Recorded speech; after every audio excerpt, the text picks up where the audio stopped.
Both the JLP and the PNP have maintained that they have won last Monday's local elections. Dr. Barnett told Nationwide News that while several variables may be considered in deciding what constitutes a victory, control of the local authorities in each parish is key. You can say, a party can say that I have won because I have got most votes nationwide, or it can say that I won because I have got most votes per parish, or I can say that I won because I have got most seats in the parochial or municipality, and therefore I will be the person in charge of the administration of the municipality. I think if you are talking about local government itself and not national politics, then it should be looked at from a local government point of view. That is, who will now control a particular municipality.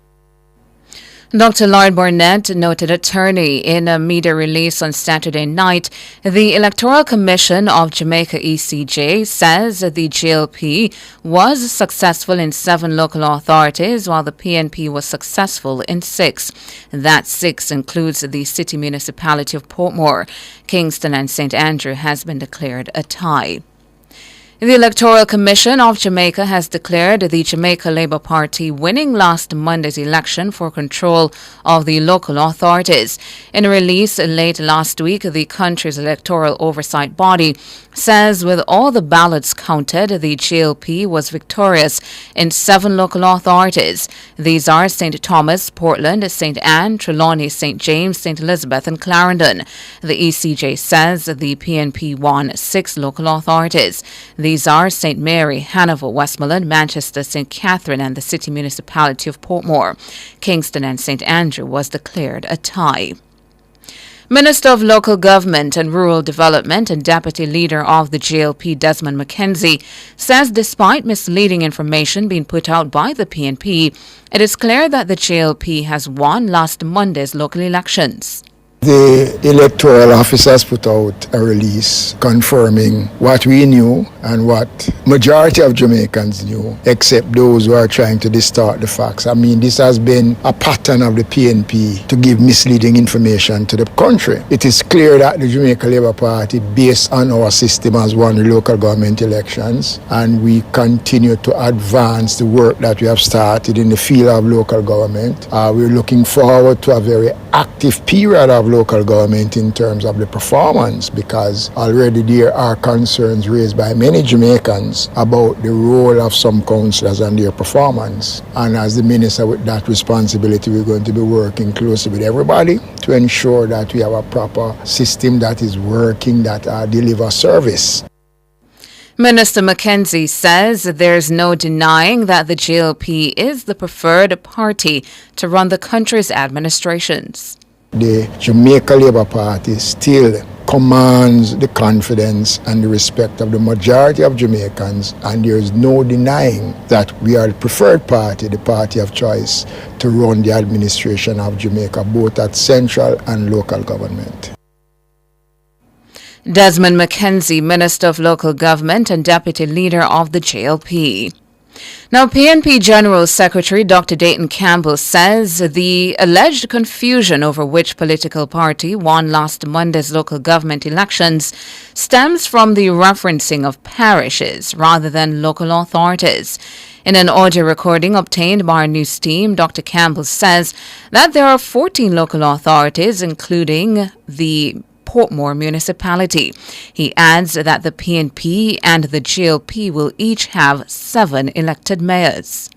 Going into the election, the JLP had the mayor of KC, and now that we've come out of the election, the PNP will have the mayor of KC. Now, how do you move from a JLP mayor to a PNP mayor if one side didn't win and one side didn't lose? It is becoming almost ridiculous what we're doing now. The problem we're having here is how it is being reported. We need to report the matter along the lines of the 14 local authorities, because we no longer have parish councils. That is what is creating the confusion. Next week, when we swear in the mayors for the 14 local authorities, 7 of them will come from the PNP and 7 of them will come from the Jamaica Labour Party.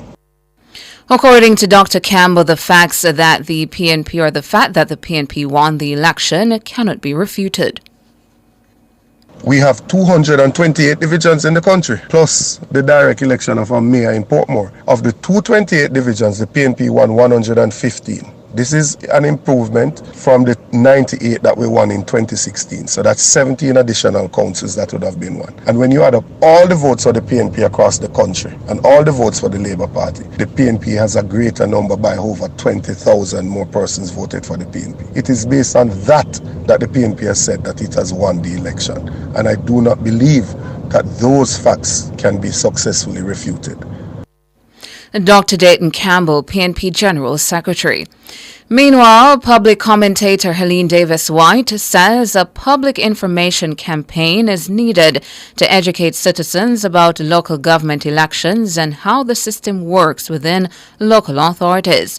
Her comment follows the outcome of Monday's local government polls, which has caused some degree of bewilderment among members of the public. I think some of the doubt that has been placed in people's mind has been as a direct result of the communications from the EOJ with regard to the results of the local government election. The EOJ seem to have muddied the waters more than have cleared up the misconceptions or even the actual information that people have. And so I think work may have to be done to actually educate the public as to the local government system and the law, etc. And I don't think it's just local government elections, because we have our general elections coming up and we would not want to see a kind of repeat as is the situation now. Mrs. Davis White says the reform process of local government and the 2016 Local Government Act wasn't effectively communicated to the public.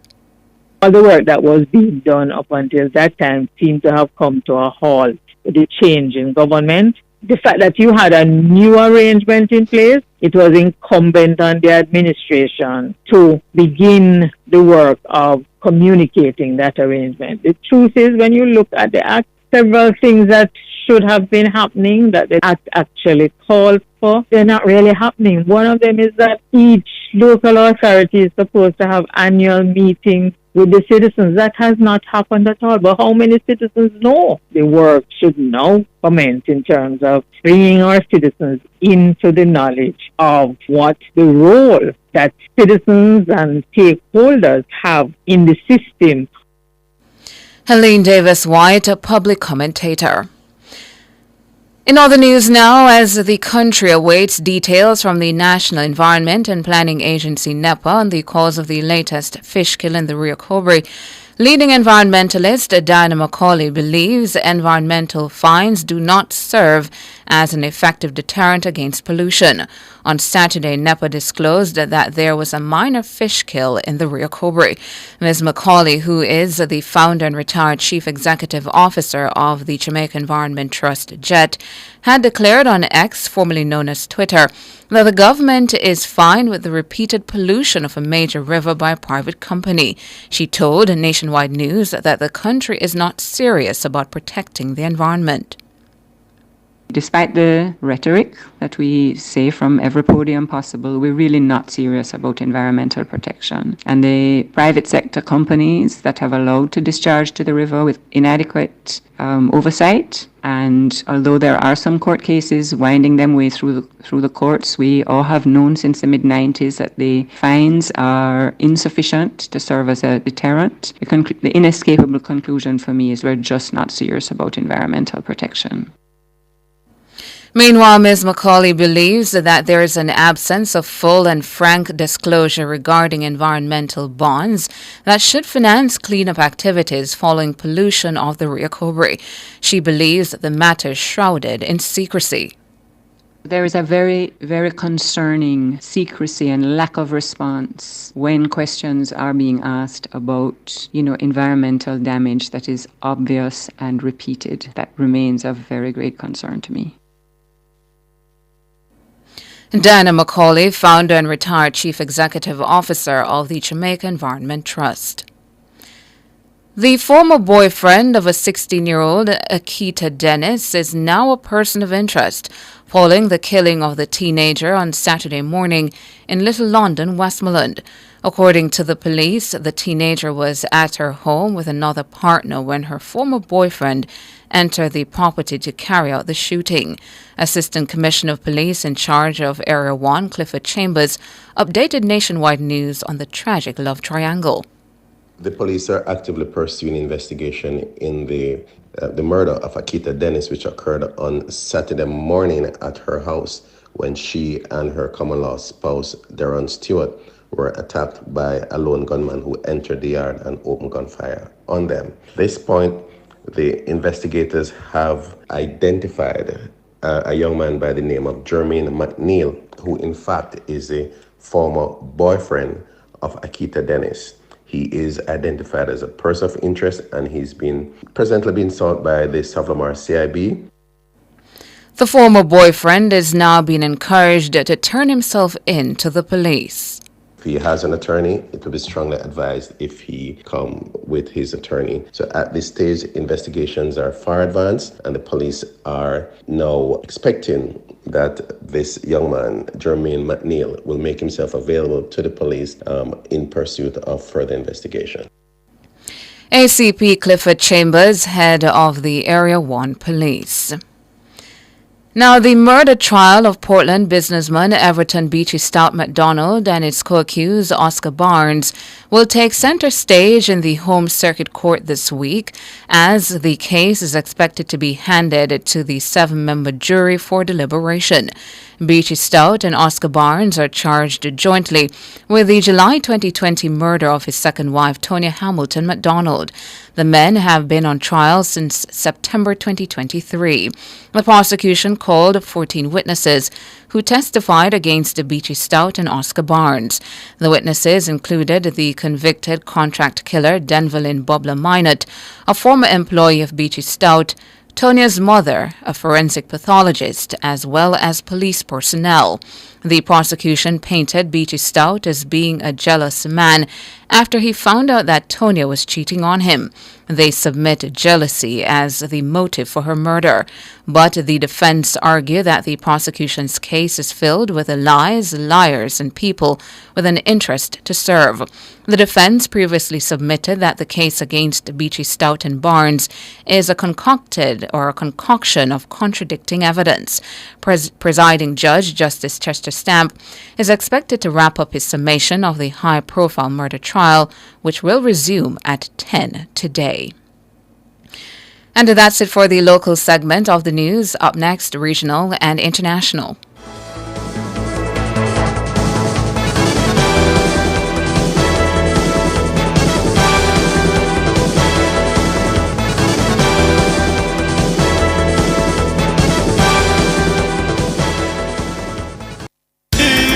Outperform, outlast, guilty. We top performance, guilty. Jackama, reliable, full stop, not comma. We have the expertise for drilling and demolition. We have the power tools for plumbers and electricians. Fancy select tools, 3 parts and 3 repairs. 3 parts, 3 repairs. 2 to 3 years. Hilton, available at Delta Supply, 106 Hagley Park Road. Call us at 876-302-61114. Delta Supply, we service what we sell.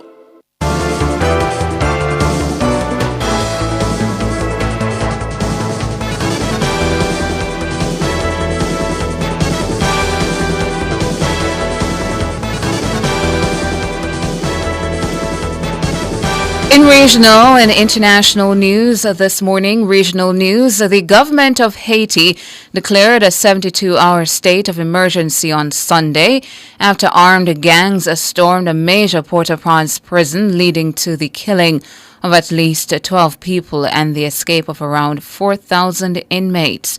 Gang leaders say they want to force the resignation of Prime Minister Ariel Henry, who is currently abroad. The groups aiming to oust him control around 80% of the capital, Port-au-Prince. Violent gang wars have killed thousands in the country since 2020. A government statement said 2 prisons were stormed over the weekend.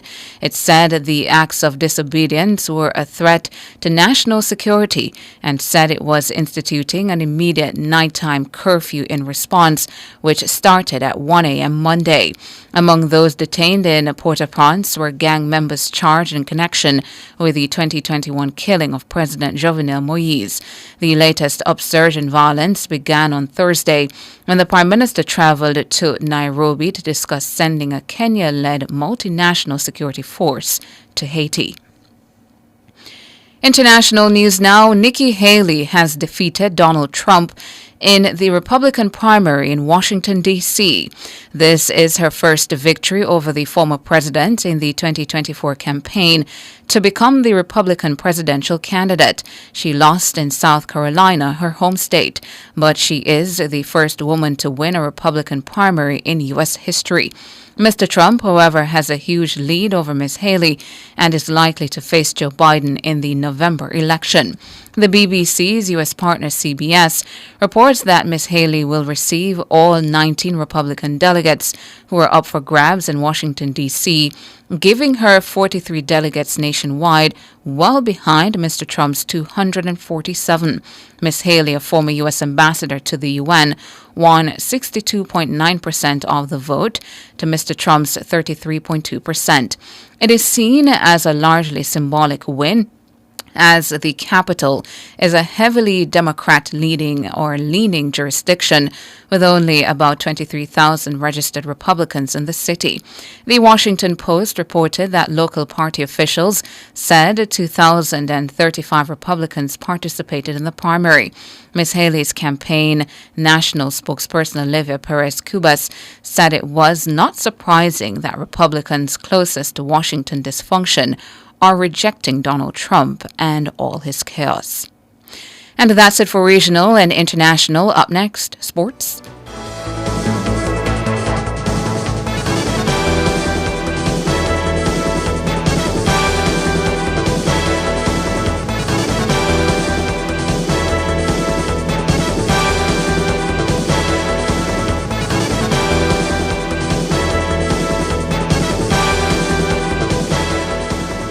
Time to pay your tax? Relax! You've got this with your Sagicor Bank Business Credit Card. Use your Sagicor Bank Business Credit Card to pay your taxes and get a 1-month payment holiday. New cardholders get first-year annual fee waived. Plus, you get up to 55 days interest-free and earn unlimited reward points every time you spend. So when you're ready to pay your tax, relax! You've got this. Use your Sagicor Bank Business Credit Card and enjoy the best rewards ever. Conditions apply. Jumpstart your fitness goals with Express Fitness. Sign up today and restart your fitness journey at an Express Fitness location near you. Enjoy safe, comfortable, and well-equipped gyms from 7 a.m. to 8 p.m. daily. Call 554-5180 for a full listing of our open locations. Express Fitness. Express Fitness. Your goal. Our mission.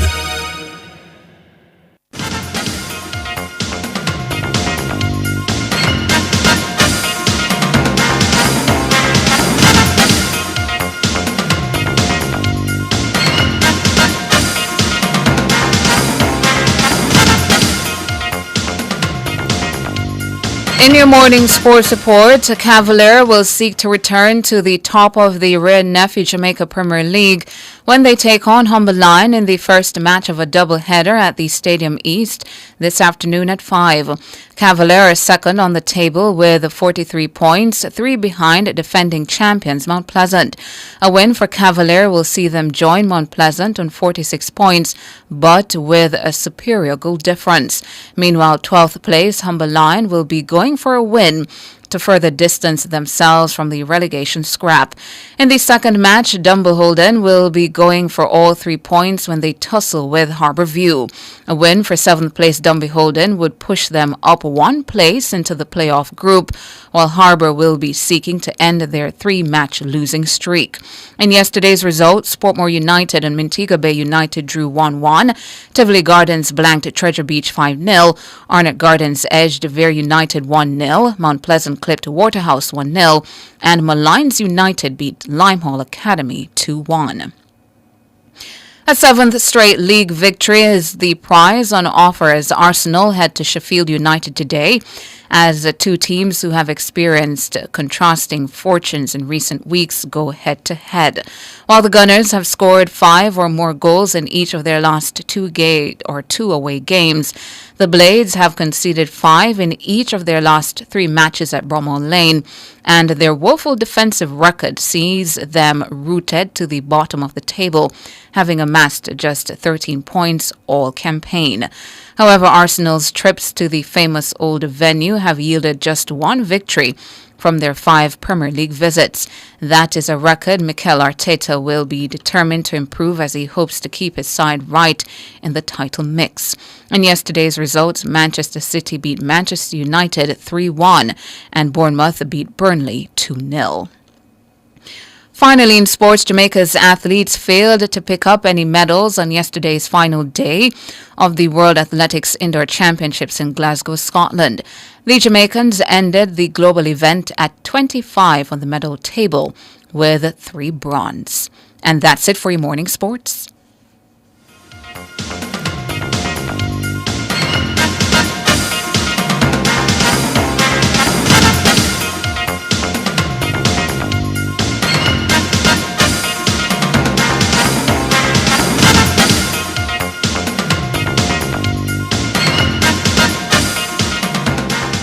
Corian Solid Surface, so versatile and beautiful. It's non-porous, no sealing necessary, renewable and repairable, so easy to clean and maintain, and can be thermoformed into any shape. Choose Corian, the #1 solid surface in the world, when you want beauty and the best for your countertop. Visit Home International Limited, located at 104 Constant Spring Road. Telephone 755-1970 or 924-0437.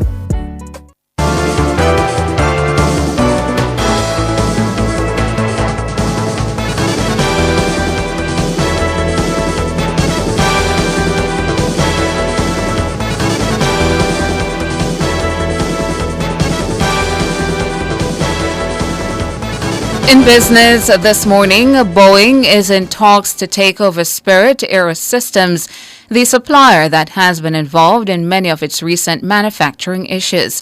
The company, a major global air parts supplier, was spun out of Boeing in 2005 as part of a cost-cutting drive. It continues to rely on Boeing for more than 2/3 of its business. Boeing has been under pressure over its manufacturing pipeline after a piece of one of its planes blew off in mid-air in January. The U.S. government's review of the blowout found that bolts meant to fasten the panel had been removed at Boeing's factory in Washington, apparently to fix damaged rivets, and had never been reinstalled. The piece had been made by Spirit before being sent to Boeing for final assembly. This week, the Federal Aviation Administration, which has been examining Boeing since the incident, gave Boeing 90 days to develop a comprehensive action plan for improving its safety management systems. Now, the BBC is reporting that the Nigerian government says it has demanded almost $10 billion or £8 billion in compensation from the cryptocurrency firm Binance. It says Binance manipulated foreign exchange rates through currency speculation and rate fixing, which have seen the Naira lose nearly 70% of its value in recent months. 2 Binance executives have been arrested in Nigeria. Binance has not responded to the BBC's requests for comment. Nigeria is Africa's biggest economy and also one of the world's biggest cryptocurrency markets. Last Tuesday, Nigeria's central bank governor Olayemi Gardosa said Binance Nigeria had moved $26 billion worth of untraceable funds.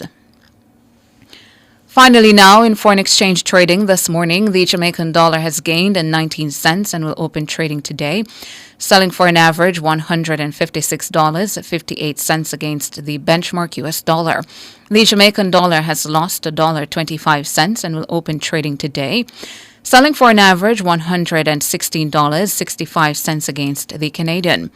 And finally, the Jamaican dollar has lost 20 cents and will open trading this morning, selling for an average $199.67 against the British pound.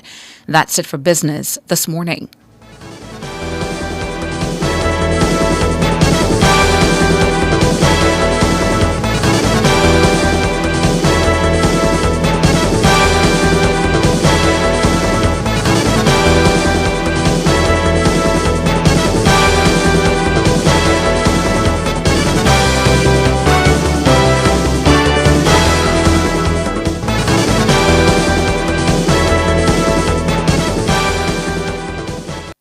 It's This Morning on Nationwide 90 FM. The time is 6:27. Yes, me get the last cheese. Taste the beat. Brothers and sisters, at the end of Easter service, we have cheese. Taste the beat. But one leg, we ain't getting no bun and cheese. Taste the beat. Serve, sell me some bun and cheese. Taste the beat. Why, this looking nice with some tasty cheese. Taste the beat. Could I have some cheese, please? Taste the beat. Make we get on real bad with the tasty cheese, boy. Tasty beats with tasty cheese. Know your numbers and take control of your life. Don't wait till it's too late. Check your doctor today. Yeah. Get the BMI check, your blood pressure check, your blood sugar and cholesterol check. We're living well when we stay on top of our health. Know your numbers and take control.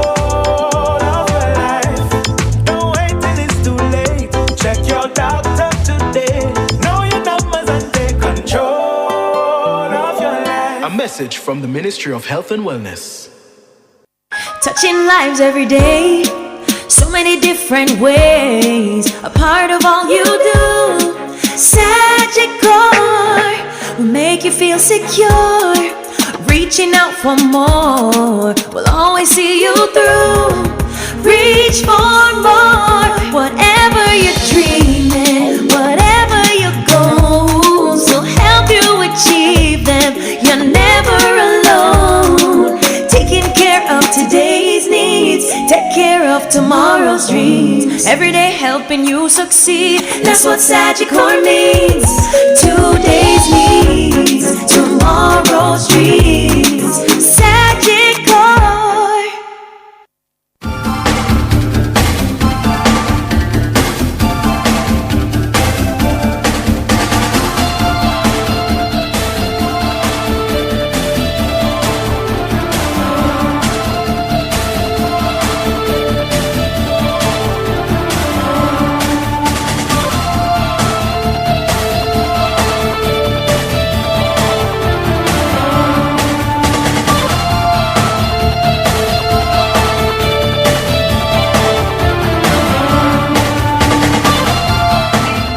Love and hate can never be friends. Oh no,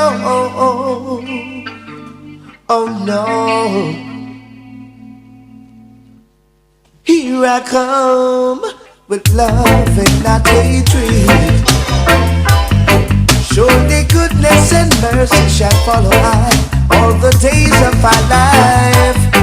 Envy no one, no wish to be with no evil man. For there'll come the day when you'll be whipped by the feathers and leave up good children. Oh yeah, leave up past children. Yeah. My head is anointed and my cup runneth over. Yeah. Surely goodness and mercy shall follow I all the days of my life. Yeah. Oh yeah, now. Oh yeah.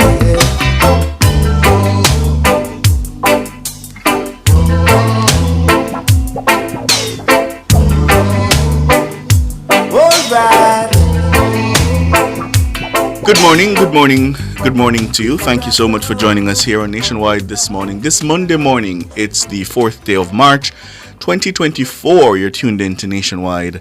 This morning, the big show on this station, any station, King reminds me.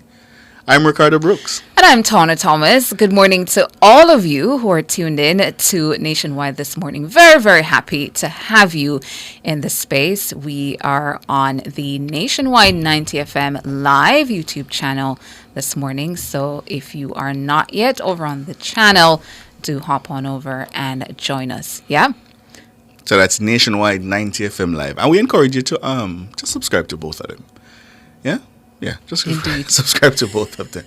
90 FM and 90 FM Live, yeah? So good morning to our friends who are joining us on YouTube. Hello to you if you're out there in Radio Land, and hello to you if you're joining us on the app. And if you don't have the app, you should have the app because the app is free. It's on free. You know what I was thinking of just now? What?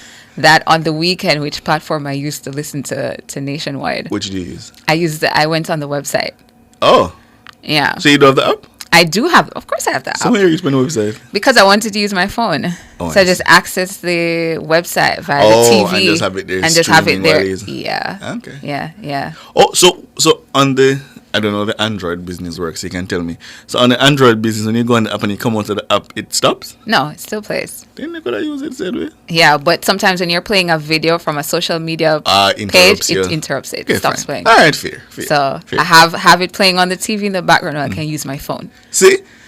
Will heap of ways you can Exactly. tune in. And then the app has the podcast. So if you miss the show live, you can pull it up, any of the shows, and listen back. Yeah, because someone will call the station and cuss me, can't find this something on YouTube. If you had the app, you could pull up the podcast. Yeah. But yeah. So many ways to access Absolutely. NNN. And just like me, if it is that you want to keep occupied or you want to use your phone, yeah, you have a TV that has certain capabilities, use your TV. If you don't want to use your TV, you have your radio, good old radio. King. Turn it on, find 90.3.5.7.9. Tana just called us broke, you know. She said I did not. if you have a TV with certain capabilities. I did not. But look the here. translation of that is smart TV. But look here. Should have no big back TV. You know, speaking of big back TVs, Yes. you know what I was talking about last night? Growing up and having a computer with a big back. Yes, I remember them. The grayish looking one. Yeah, and you plugged in your little speakers Yeah. into the CPU. And I was having a conversation how when I was in third form, I used to fall asleep watching Titanic on the computer. And for me, how it was a little theater moment because you turn up the little speakers with your desktop and you watch what you want to watch. But no, you're not on a big back TV. The TV is flat. Not for computers or flush pan wall. Not for computers or TVs. You move with the times, yeah? Go on, my Move friend. with the times. But for a lot of people, that's what they have now, isn't it? Yeah. King have one big back TV in him office. King have one big back You TV in him do? office. He does. Yeah. I think like a Panasonic or something though. Sharp.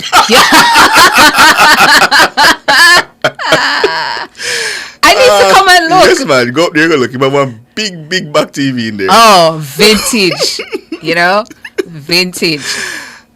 Anyhow. Yes. On my mind this morning, as we're coming on air, the more committed partisans among us are still busy contorting themselves into all kinds of shapes and sizes to justify whatever talking point they feel will best prove their argument that their favored political party has won last Monday's local government elections. It's been 7 days since those elections, and at best, we can say the outcome remains contested, not because of the facts, but because of the mischief that's being, I think, intentionally spread. So sadly this morning, many Jamaicans are still asking, I'm still getting the messages, who win? Now, there are undoubtedly legal nuances at play here, not least of which is the fact that the Local Governance Act of 2016, by my reading, appears to create 3 types of local authorities in Jamaica. These are the municipal corporations, city municipalities, and something else called a town municipality. These legal nuances give rise to questions as to whether we ought not to finally and once and for all set the legal anomaly that is Portmore. Yeah? The Sunshine City is designated a city municipality, and so my understanding from the PNP is that they wish it to be counted as a separate autonomous local authority distinct from St. Catherine. That, of course, would bolster the PNP's margin by allowing them to claim a clear victory in about 6 local authorities. They also count Kingston and St. Andrew as theirs because of the fact that the popular vote will empower them to directly elect the mayor of the capital city and its suburbs. Of course, that popular vote is heavily padded by the lopsided voting behavior in the majority of garrisons that the PNP controls across the capital city. But be that as it may, in reality, there was a tie between the JLP and the PNP. So the outstanding question this morning is, should we accept the dogged and persistent interpretation of the People's National Party that it has won the elections? I think the clear answer to that question is no, we ought not to accept it.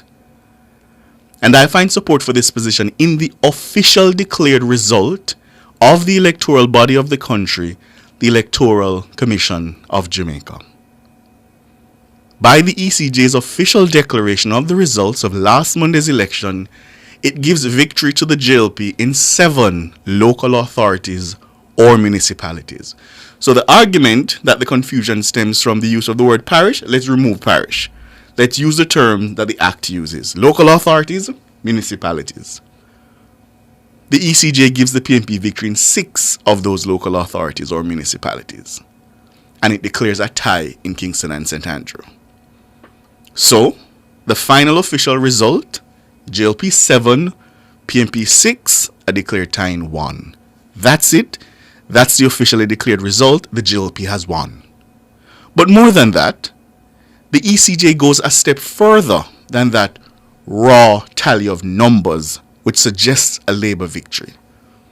It actually clearly says the JLP has won in Atana. It says it. The declaration reads, with all the ballots counted, the result is that the JLP, and this is the operative part now, won the election for control of the local authorities with 7 of the local authorities, and the PNP won 6 of the local authorities inclusive of the Portmore municipality. End quote. I'll read it again. With all the ballots counted, the result is that the JLP won the election for control of the local authorities with 7 of the local authorities, and the PNP won 6. So the ECJ has declared the JLP the winner of the election. It is therefore important for the People's National Party to defer to this official declaration.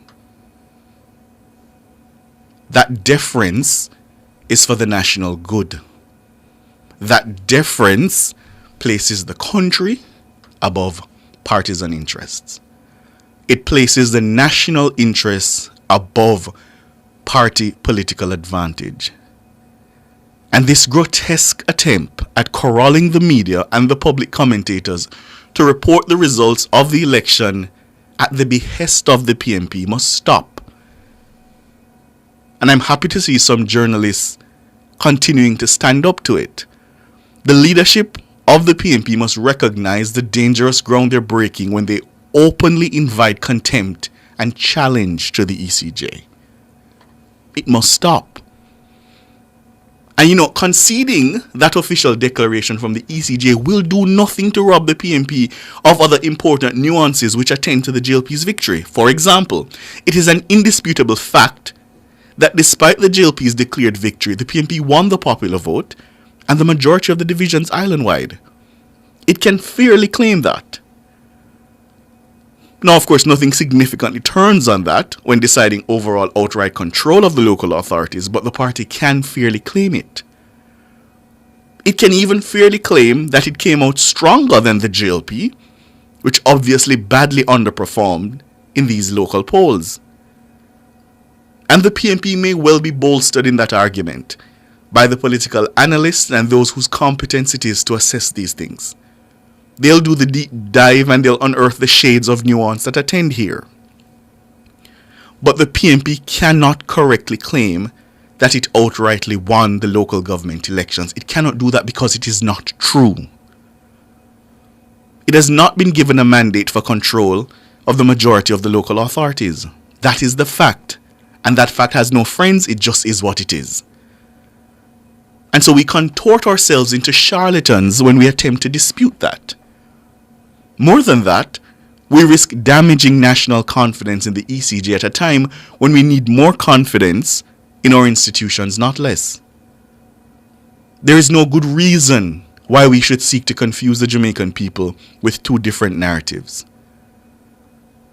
And you know, as much as I appreciate how important this election was to the electoral stock of both leaders, perhaps even more so Mark Golding, it's important to know what you have gained and what you have not. Mark Golding has gained the right to be proud, no doubt about that. He performed admirably.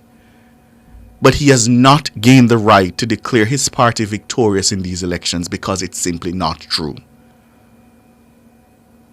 If ever time did come, it has come for us to move on as a country now. The election is over. The official result has been declared. The JLP has won. And we all have a duty to accept that. That's what's on my mind.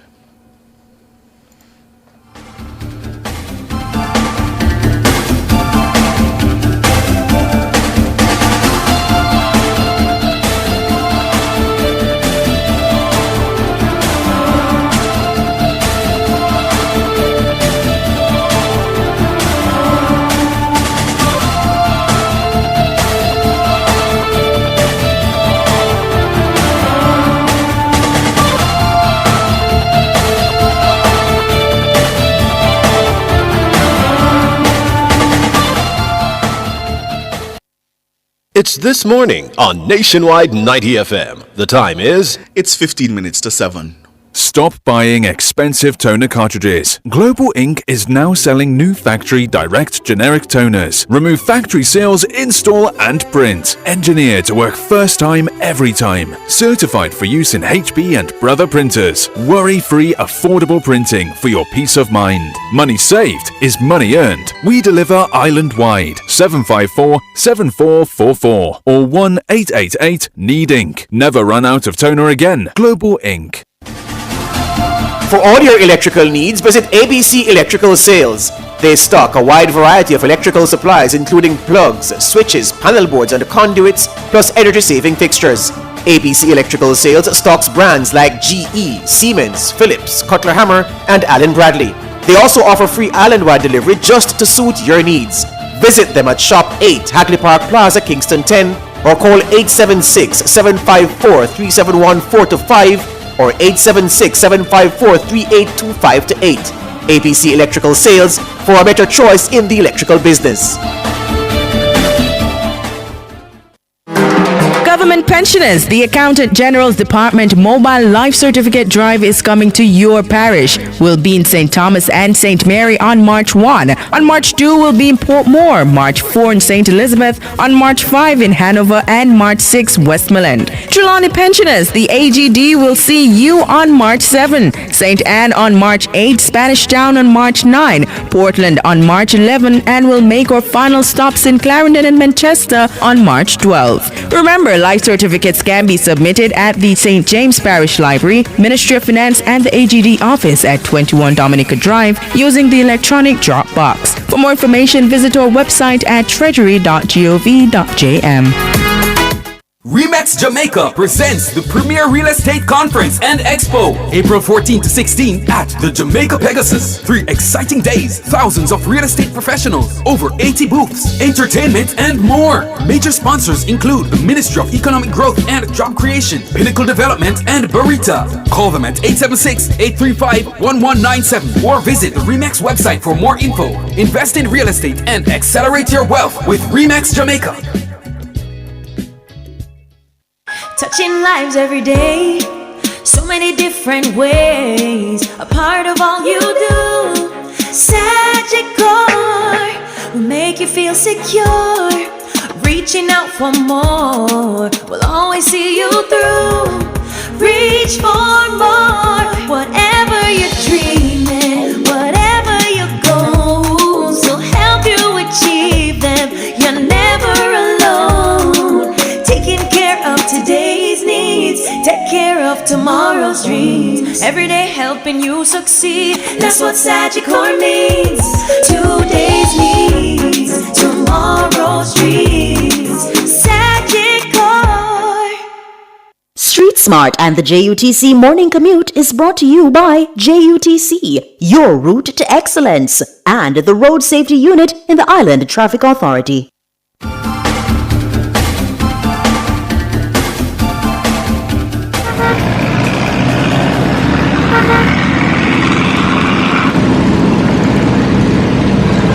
It's time now for our first update from the streets. Ludlow McLean has Street Smarts. Good morning, Ludlow. Good morning, Ricardo. Good morning, Tana. Hey to you, Ludlow. Yeah, our listeners, good morning. We always remember, our listeners and our visitors. Yes. Quite a busy morning out of the St. Catherine area, Portmore in particular. If you're on that, you're coming from Ayrshire. Remember, lots of communities now are in the Portmore area. So that Ayrshire main road taking it to Nagahead has already traffic in that particular area to get towards Nagahead. And then the other side, they call it the 85 route, and that takes you on to Municipal Boulevard, and that is also carrying lots of traffic. Now, most of this traffic is going to take it to the Mandela Highway, but then before that, you're going to have some traffic coming from the Lake Pen Road as well as the Dyke Road, and then converge in that little T-junction there to get onto the Mandela Highway. Now, on the Mandela Highway, it's not a problem if you're coming to Portmore or heading towards Spanish Town. However, there's also lots of communities in the vicinity of Old Harbour and all the areas. And Insel Estate, there's also a new scheme there. So a lot of traffic in that particular area, and the usual traffic on St. John's Road, taking it to the Spanish Town bypass and then heading on the eastbound side. So in that area, traffic, and it will build as the morning progresses. And not to forget, the corporate area has traffic, but we'll talk about that in our second report or subsequent report at 7:18. It's back to you, Ricardo. Thanks, Ludlow. Ludlow McLean there with Street Smarts. Up next, Tana has the word of the day.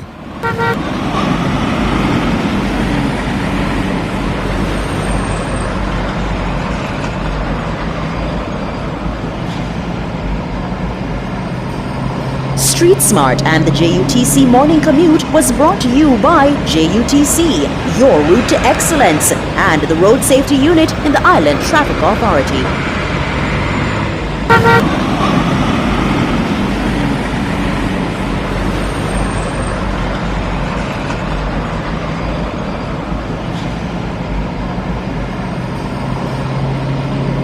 Your word of the day, spelled P-I-L-C-R-O-W,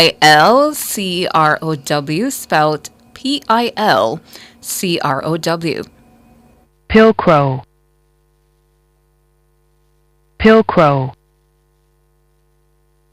Pilcrow. Mega start audit the word of the day because I feel like some of them were there. What? What is this? No, man, you're very familiar with a pilcrow.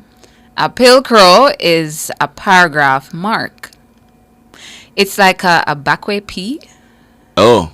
And the curve part is shaded. Yes. Okay. So a pilcrow is a paragraph mark, and this word has been around forever and a day. First recorded around 1400. A pilcrow, to use it in a sentence provided by dictionary.com this morning. The editor asked the writer to insert pilcrows to indicate new paragraphs in the manuscript. Another for you, students learning about typing are usually introduced to the concept of the pilcrow as a visual marker for paragraphs. They're trying to pull up a picture of what a pilcrow looks like on our YouTube channel. So spell your it word again? of the day, pilcrow, spelled P-I-L-C-R-O-W. Pilcrow, spelled Pilcrow. Pilcrow. There it is. The definition of a pilcrow is a paragraph mark. For those of you in Radioland, it's I'd describe it as a backway P. Yeah, that's a fair description. Yeah. If you're on YouTube, you can see it. Yeah, so you normally see those on your Word documents for those who wish to insert the pilcrows. And of course, again, dictionary.com telling us this morning that the word pilcrow first recorded about 1450, around that time. Use it in a sentence again. The editor asked the writer to insert pilcrows to indicate new paragraphs in the manuscript. Pilcrow. Yeah. Ready for a proverb? No. Actually, you know, mega test. Maybe you want to make it already and see if you've been making notes and dating. Disclaimer: I'm not making any notes. I'm the most special case. I am the most special case in Jamaica. I think when all is said and done, I will be remembered. For messing up the proverbs. Yeah, absolutely. And Hey Ludlow. Don't forget Hey Ludlow. Here is one. You know, she said to me once, King, that she wonders, you know, people in media often remember for something. So she said, what will I be remembered for? I said, definitely Hey Ludlow. Definitely Hey Ludlow. And thank you for joining us in the space. Exactly. You know, media practitioners. I'll be probably remembered for my singing. My excellent singing, you know? Anyway, here goes. Every day devil help thief, one day God must help watchman. Me get that one already. I've never heard this. Tana. I'm telling you, you've never. Every day devil help thief, one day God must help watchman. Every day. And I feel like if you think about it, you'll get it. Every day devil help thief, one day God must help watchman. Oh God. Alright, that's your homework. No. I want to know what it means. No, it's your homework. Go look it up. Carlene, wait, in the is chat. Carlene here?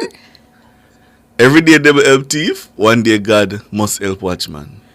Can we get like 30 seconds? No. 30 seconds. Yeah, we're getting 30 seconds. No, because I want to see what the YouTube was their answer too, because I have no clue. That's your homework. I have not a clue. Goodwill always overcomes evil? That's fair. Yeah. That's okay, fair. that was from Datru Player Forever. Yeah, that's fair. Okay. That's fair. One day you must get caught. That's from Hermin Hyde. Yes, fair. Okay. Yeah. So go ahead now and tell us. No, what I you have had. homework. Go No, but they already answered. No, but go look it up and give me your interpretation. Every day devil help thief, one day God must help watchman. There's the answer. One day you're going to get caught. Up next, your features. And at the top of the hour, the news. Living Well is brought to you by the New Walters Pharmacy, Black River, St. Elizabeth. Everything exceptional.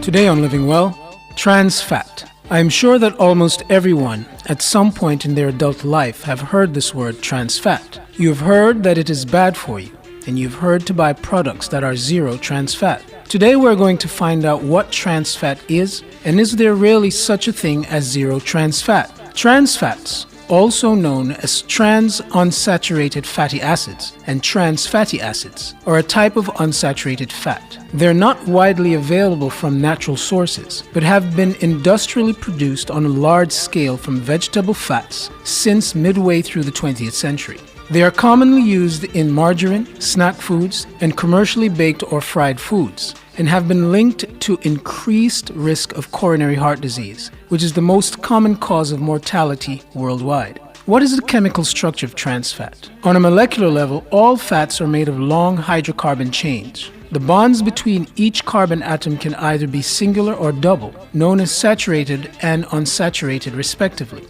Unsaturated fatty acids can either have a cis or a trans configuration, which relates to the positioning of the atoms around the double bonds and affects the properties of the fat. In nature, only cis fat is abundant, whereas trans fat may be present in commercially produced fats. This occurs when cis unsaturated fats are hydrogenated to remove the double bonds and become saturated fats with more favorable properties. However, some cis bonds are converted to trans bonds. Small amounts of trans fats can be found in nature as vacinyl and conjugated linoleal, which are often present in meat and dairy products.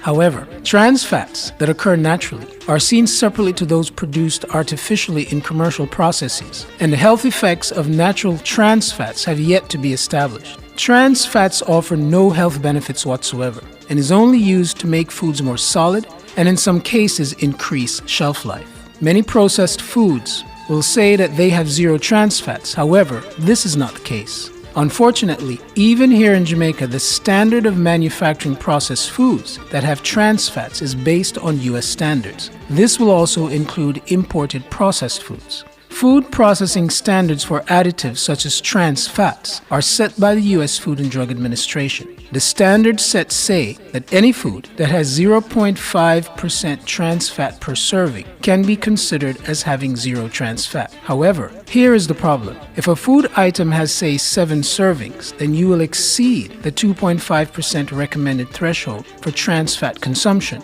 If you do this week in and week out, you are headed for trouble. You should avoid all processed food, and if you cannot for whatever reason, then read your labels and limit your servings. Eating a fresh whole food diet is the only way to optimize your nutrition and avoid the pitfalls of processed foods. That's Living Well for today. Tune in next time for one of the main causes of hip pain. Living Well was brought to you by the New Walters Pharmacy, Black River, St. Elizabeth. Everything exceptional. Fearless and fair. Nationwide 90 FM.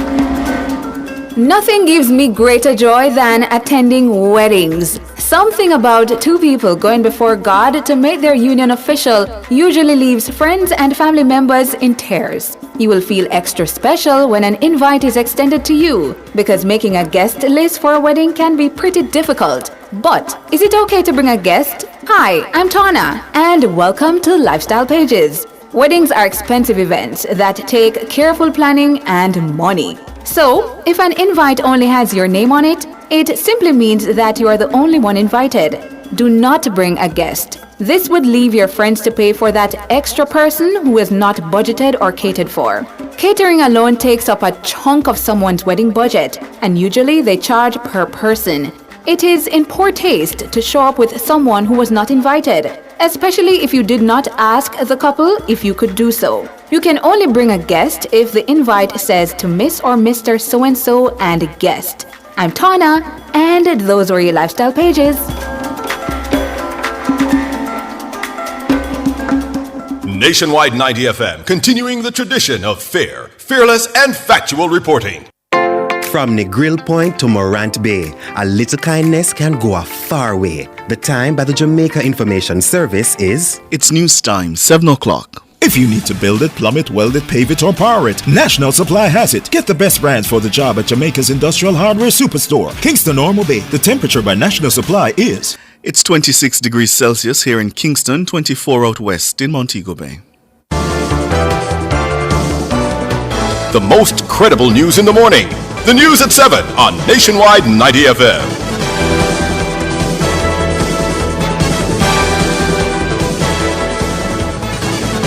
A very good morning to you. I'm Ricardo Brooks. Coming up in the news at 7 for this morning, Monday, March 4, 2024.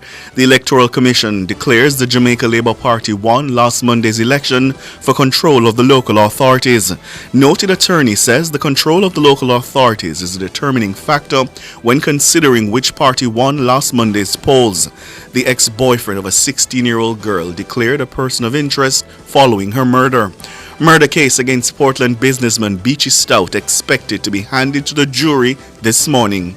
In international news, Nikki Haley has defeated Donald Trump in Washington, D.C. Republican primary, recording her first victory of the campaign. The details after the break.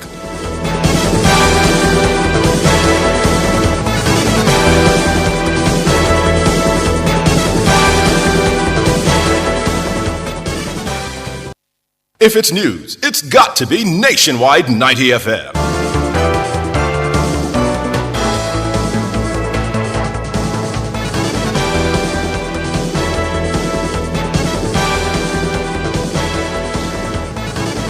And now to the details. The Electoral Commission of Jamaica has declared the Jamaica Labour Party JLP won last Monday's election for control of the local authorities. In a release late last week, the country's electoral oversight body says with all the ballots now counted, the JLP was victorious in 7 local authorities.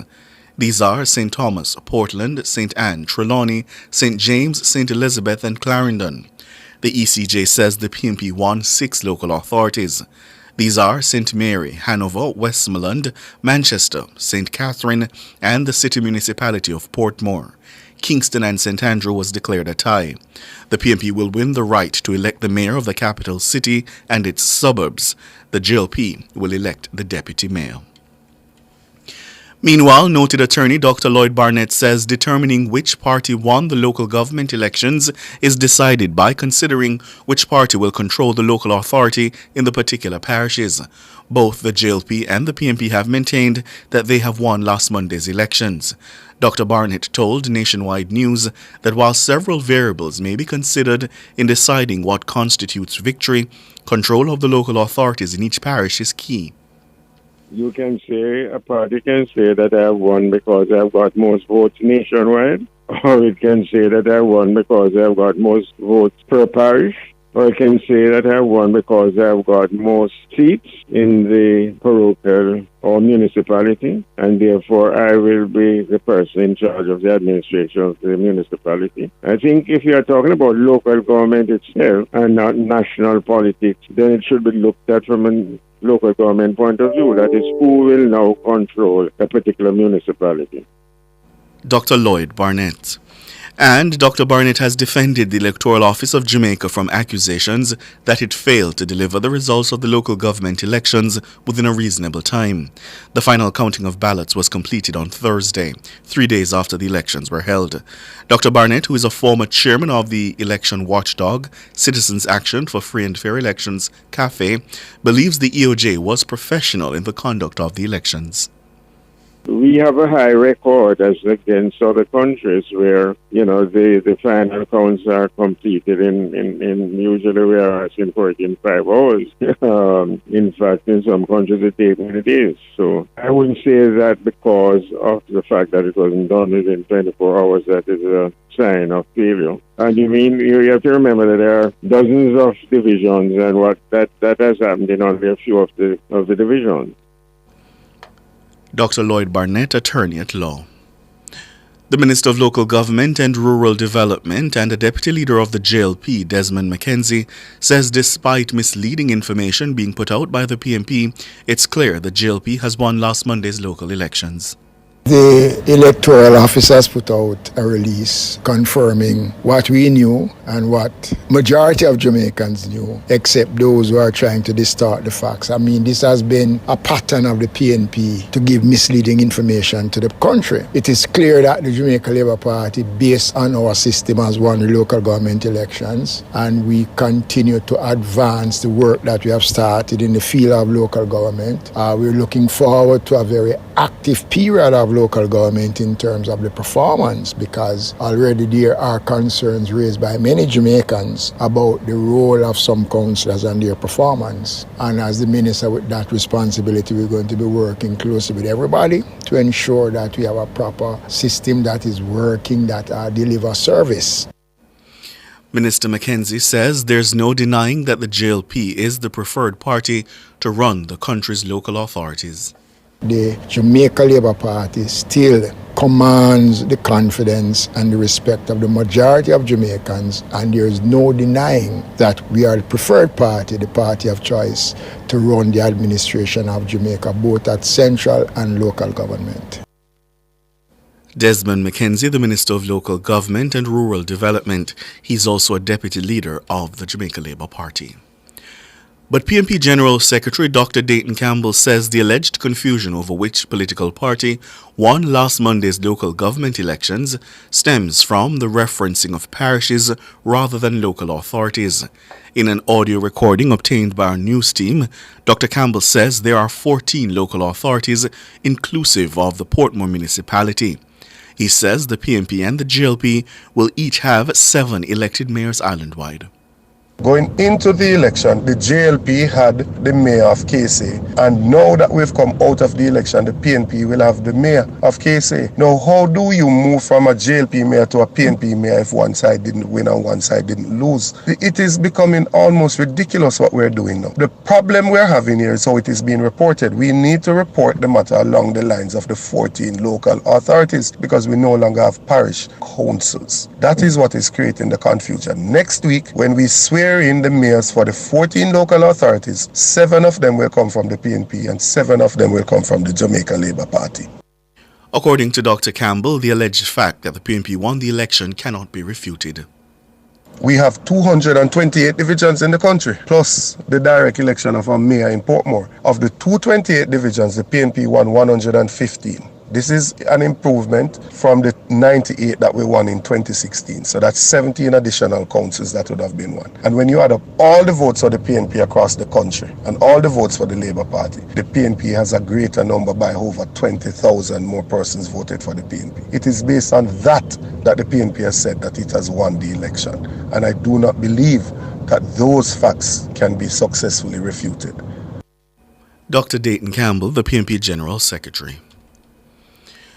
Public commentator Helene Davis-White says a public information campaign is needed to educate citizens about local government elections and how the system works within local authorities. Her comment follows the outcome of last Monday's local government poll, which has caused confusion among members of the public. I think some of the doubt that has been placed in people's mind has been as a direct result of the communications from the EOJ with regard to the results of the local government election. The EOJ seemed to have muddied the waters more than have cleared up the misconceptions or even the actual information that people have. And so I think work may have to be done to actually educate the public as to the local government system and the law, etc. I don't think it's just local government elections, because we have our general elections coming up and we would not want to see a kind of repeat as is the situation now. Mrs. Davis-White says the reform process of local government and the 2016 Local Governance Act wasn't effectively communicated to the public. All the work that was being done up until that time seemed to have come to a halt with the change in government. The fact that you had a new arrangement in place, it was incumbent on the administration to begin the work of communicating that arrangement. The truth is, when you look at the Act, several things that should have been happening that the Act actually called for, they're not really happening. One of them is that each local authority is supposed to have annual meetings with the citizens. That has not happened at all. But how many citizens know? The work should now commence in terms of bringing our citizens into the knowledge of what the role that citizens and stakeholders have in the system. Helene Davis-White, public commentator.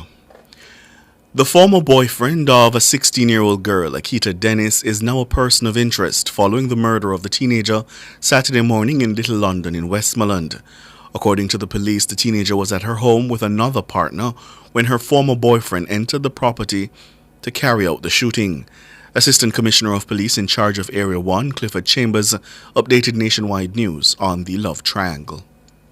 The police are actively pursuing investigation in the murder of Akita Dennis, which occurred on Saturday morning at her house when she and her common-law spouse, Darren Stewart, were attacked by a lone gunman who entered the yard and opened gunfire on them. At this point, the investigators have identified a young man by the name of Jermaine McNeil, who in fact is a former boyfriend of Akita Dennis. He is identified as a person of interest and he's presently being sought by the Savlamar CIB. The former boyfriend is being encouraged to turn himself into the police. he has an attorney, it would be strongly advised if he come with his attorney. So at this stage, investigations are far advanced, and the police are now expecting that this young man, Jermaine McNeil, will make himself available to the police in pursuit of further investigation. ACP Clifford Chambers, the head of the Area 1 Police. Leading environmentalist Diana McCauley believes environmental fines do not serve as an effective deterrent against pollution. Her comment comes as the country awaits details from the National Environment and Planning Agency, NEPA, on the cause of the latest fish kill in the Rio Cobre. On Saturday, NEPA disclosed that there was a minor fish kill in the river.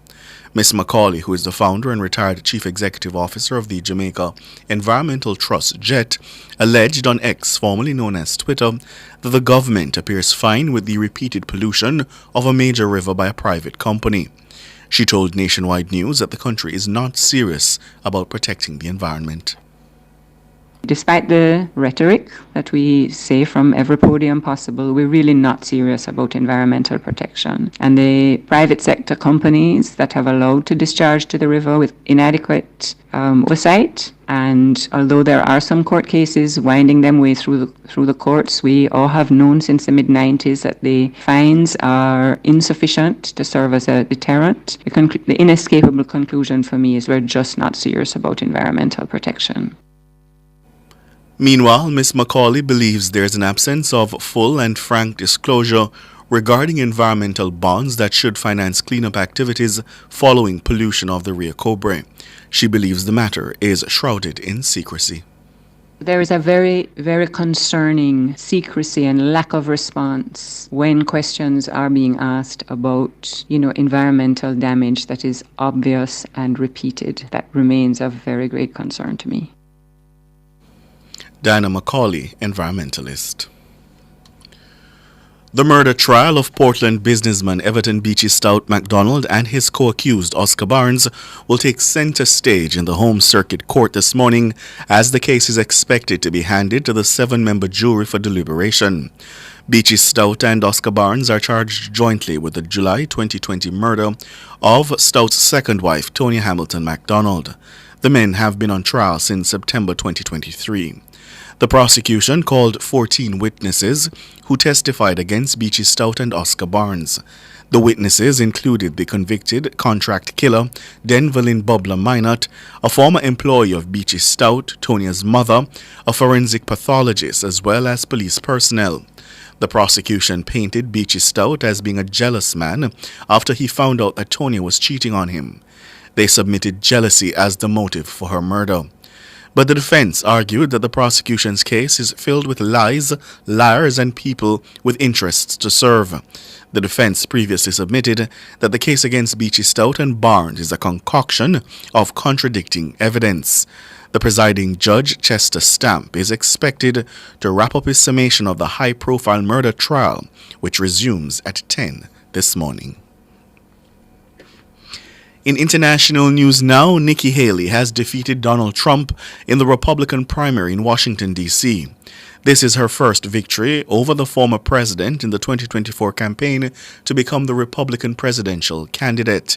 She lost in South Carolina, her home state, but she's the first woman to win a Republican primary in U.S. history. Mr. Trump, however, has a huge lead over Ms. Haley and is likely to face Joe Biden in the November presidential elections. The BBC's U.S. partner CBS has reported that Ms. Haley will receive all 19 Republican delegates who are up for grabs in Washington, D.C., giving her 43 delegates nationwide, well behind Mr. Trump's 247. Ms. Haley, a former U.S. ambassador to the United Nations, won 62.9% of the vote to Trump's 33.2%. It's seen as a largely symbolic win as the capital is a heavily Democratic-leaning jurisdiction with only about 23,000 registered Republicans in the city. The Washington Post reported that local party officials said 2,035 Republicans participated in the primary.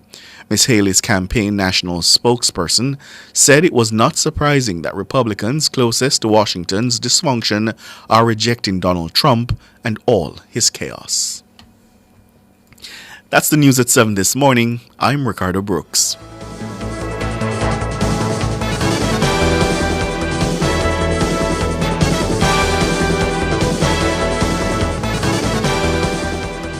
taxpayers. Pay your taxes online at www.jamaicatax.gov.jm. Call 888-TAX-HELP for more details. The Temperature, brought to you by Tax Administration Jamaica, working together to serve you better, is 26 degrees Celsius here in Kingston, 24 out west in Montego Bay.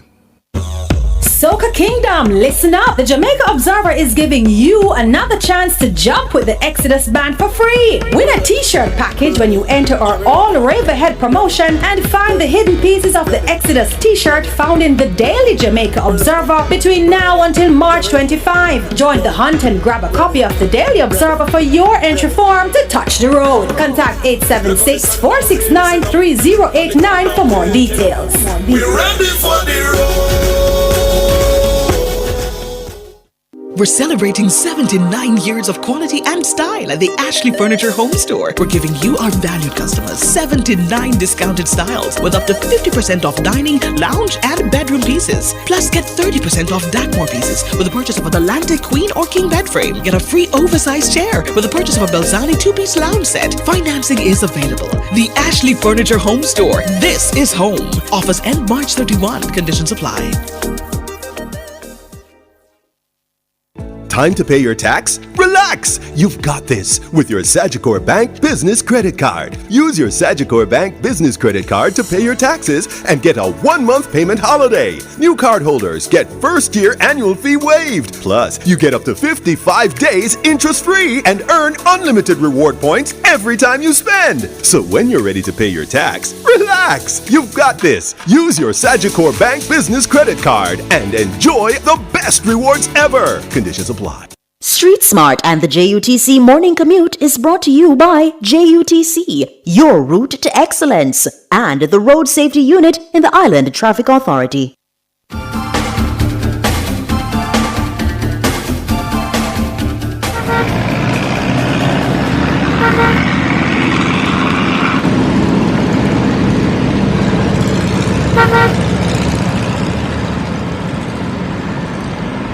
It's time now for our second update from the streets. Ludlow McLean has Street Smarts. Morning again, Ludlow. Morning again, Ricardo, Ricky B, man, and the listeners. The situation is now, it's bright and sunny, and guess what? There's more cars on the road now. Now, depending on where you're coming from, I can tell you, Mullines Road going across to Washington Boulevard, plenty of traffic, and going further along Washington Boulevard, going up the boulevard, it's traffic all the way to Dunrobin. Now, all of these roads, in addition to Mullines Road, Red Hills Road, Manning's Road, and these are roads going south, heading towards Half a Tree, Shortwood Road. All these roads are carrying traffic. So if you're in these areas, you're going to have traffic. And if you're on the Barbican Road, you're going to have traffic. So especially Barbican Road going east. There is traffic on the westbound side of Barbican Road, but most are on the eastbound side. Now, I also want to remind motorists that remember when you take Walton Park Road off the on Mullines Road, if you're or even on Bay Farm Road and going towards Walton Park Road, you're going to have problems there. Remember, the service is really not in good order, and it's going to slow you up. So I would suggest you continue onto Newark Avenue, onto Keysing Avenue, and then you can exit onto Hadley Park Road, or even going across the Elspeth Avenue, and that will take you across the East Road. East Road takes you all the way up to O'Mara Road, then you go across to Montgomery Avenue, and then you enter into the Richmond Park community. These areas can take you into New Kingston, Crossroads, and all these areas. It's our second report for the morning, and I'm telling you, you'll have traffic as the morning progresses. So be aware and be street smart. Look out now, because there are a lot of distractions, so you have to be careful and focused on the road. So, as usual, that's street smart. Your safety is our concern. Ricardo. Thanks, Ludlow. Ludlow McLean there with Street Smarts. Up next, the front page.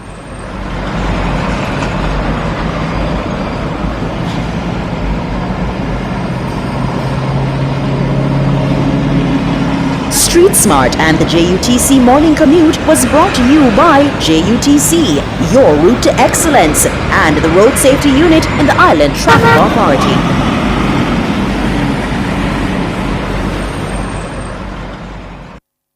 Front Page is brought to you today by ABC Electrical Sales, for a better choice in the electrical business. For all your electrical needs, visit ABC Electrical Sales.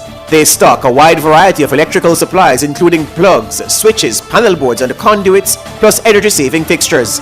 ABC Electrical Sales stocks brands like GE, Siemens, Philips, Cutler Hammer and Allen Bradley. They also offer free island-wide delivery just to suit your needs. Visit them at Shop 8, Hagley Park Plaza, Kingston 10, or call 876-754-3714-5 or 876-754-3825-8. ABC Electrical Sales, for a better choice in the electrical business.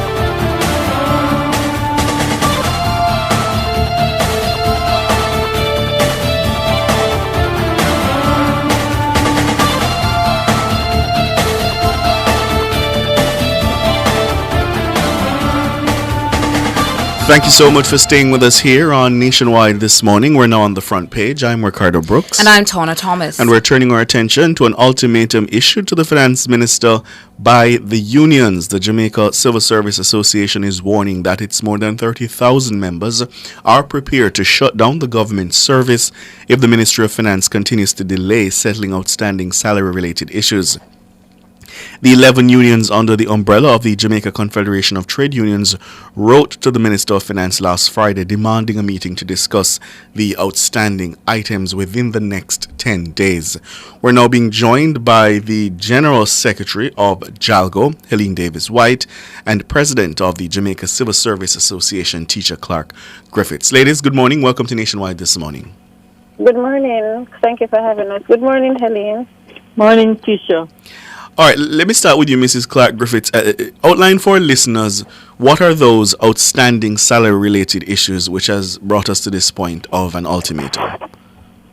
All right, just let me tell you that the Jamaica Civil Service Association is part of the Confederation, and we support the letter that was sent to the Ministry of Finance. We stand in solidarity with the Confederation. That's the first thing. Yes. All those matters that are being discussed by the Confederation include the association. So we have issues relating to overtime. So the overtime policy is to be released. We have the uniform policy to be released. We have agreed in principle on matters relating to upkeep, motor vehicle motor vehicle mileage rate. So what they have done is increase the mileage rate from $56 to $100. The effective date was the 1st of December 2022.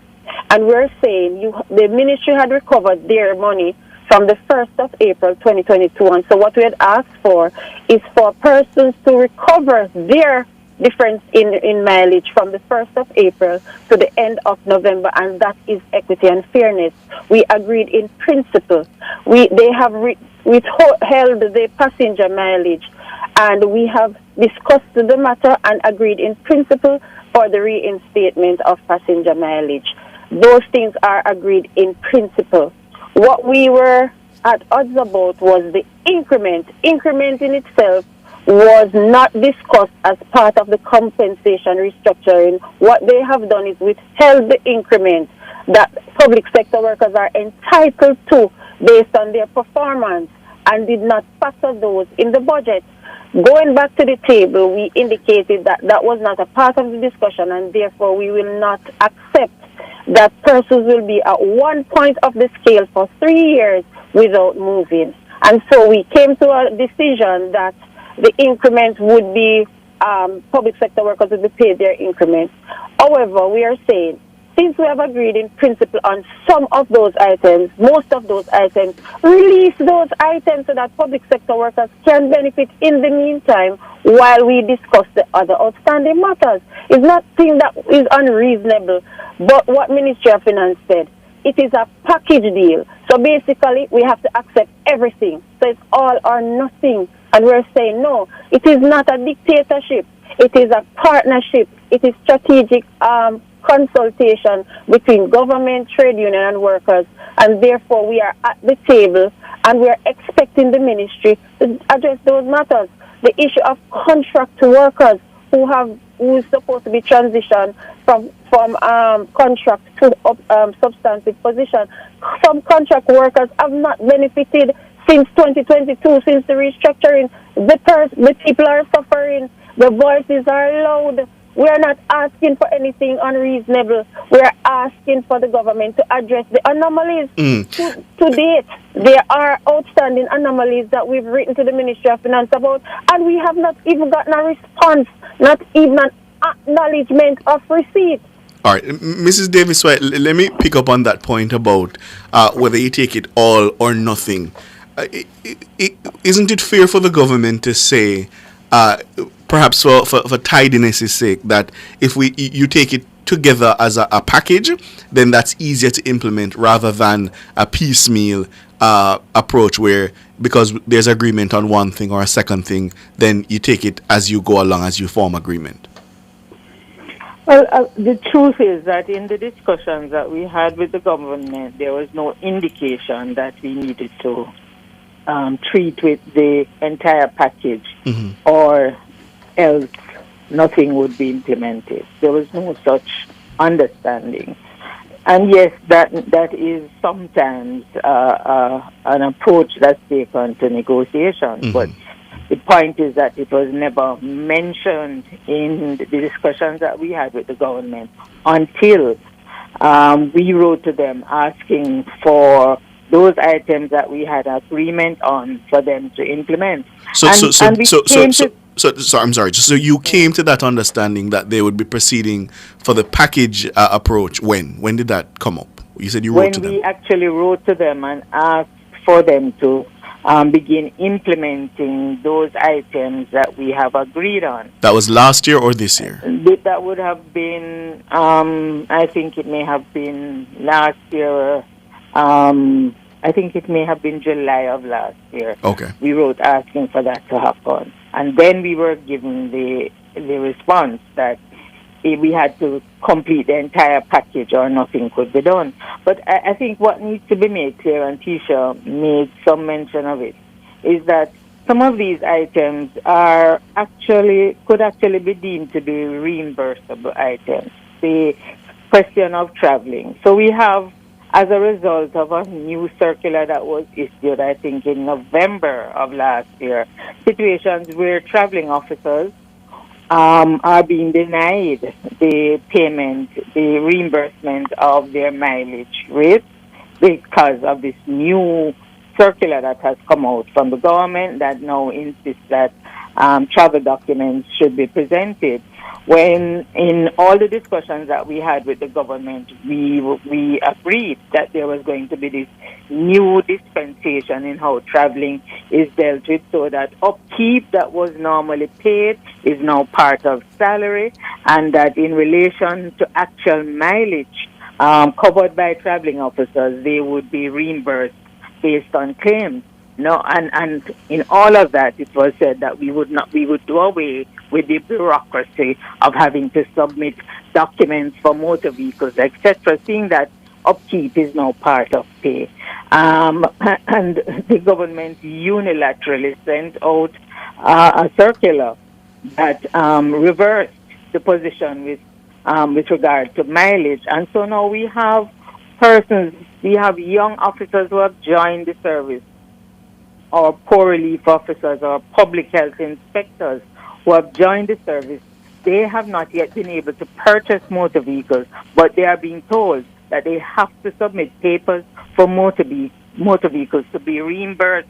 And remember the term that we're talking about, reimbursed. So they have actually traveled in the performance of their duties, and now it is going 3 months, 4 months, and they have not been reimbursed 1 cent. So it means But that they have. isn't that submission, isn't that requirement to submit documents for the reimbursement, isn't that just an accountability mechanism? And why would that be rejected? Accountability, you know, but the truth is that what the initial circular that came out from the government indicated that once you traveled and it could be verified that you traveled, that is the accountability. But mechanism. how else do you verify it and without it's documentation? verified. Who verifies it? The officers, supervisors. So what would happen in the public sector? You don't just get up and travel. Before you travel, you have to get some approval. So you submit what are called your itinerary, what you plan to travel, and your supervisor looks through it and they can take off or, have the discussions with you. Having traveled, again, they have to verify that you actually did travel. So those are the accountability mechanisms. If they are not working, that's what needs to be addressed. Not to have officers travel, young people joining the service, and they are out of pocket.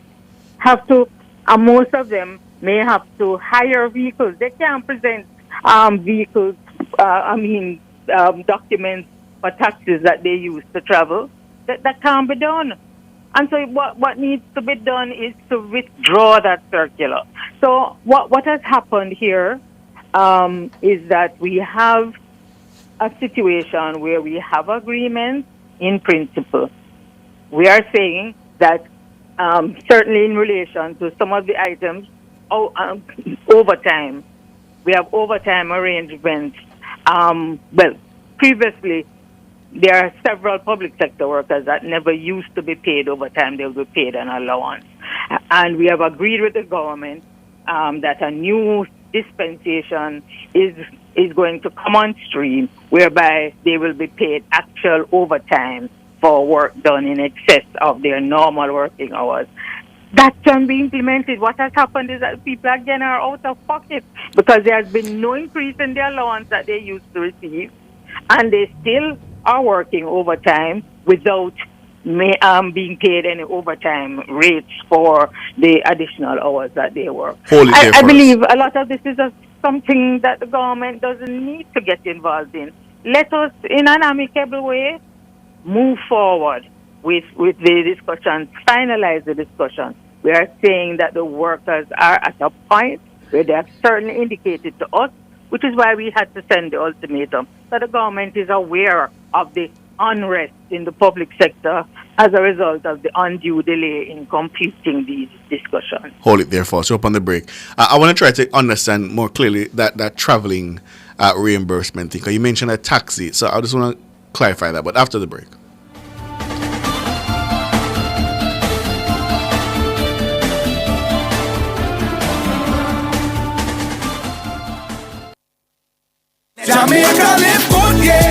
Give up every illegal gun. Call the police at 119 or Crime Stop at 311. The time by the Ministry of National Security is 7:34. If you are a parliamentarian or a public official listed in the Jamaica Gazette December 5, 2023 regarding the Integrity Commission Act, or a public official receiving emoluments of $12 million or more during the period January 1, 2023 to December 31, 2023, you must file your statutory declarations as of December 31, 2023 and any outstanding statutory declarations on or before March 31. Download the updated statutory declarations form from the Integrity Commission's website at integrity.gov.jm/statutory declarations. Ask your Human Resource or Administration Division for further information. A message from the Integrity Commission. For all your electrical needs, visit ABC Electrical Sales. They stock a wide variety of electrical supplies including plugs, switches, panel boards and conduits, plus energy-saving fixtures. ABC Electrical Sales stocks brands like GE, Siemens, Philips, Cutler Hammer, and Allen Bradley. They also offer free island-wide delivery just to suit your needs. Visit them at Shop 8, Hagley Park Plaza, Kingston 10, or call 876-754-3714-5 or 876-754-3825-8. ABC Electrical Sales, for a better choice in the electrical business. Touching lives every day, so many different ways. days, a part of all you do. Sagicor will make you feel secure. Reaching out for more, we'll always see you through. Reach for more, whatever you're dreaming, whatever your goals, will help you achieve them. You're never alone. Taking care of today's needs, take care of tomorrow's dreams. Every day helping you succeed, that's what Sagicor means.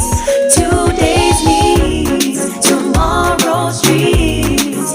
Sagicor. More savings, more choices. Get active with Active Home Center, the one-stop shop for everything for your home. We have more savings, more choices, unbelievable prices. Wide selection with the latest style. The kitchen, bathroom, right down to the tile. Buy the hottest items on spot, don't miss out. Best options under one roof, no doubt. More savings, more choices. Visit us in store or online at www.activehomecenter.com. We have more savings, more choices.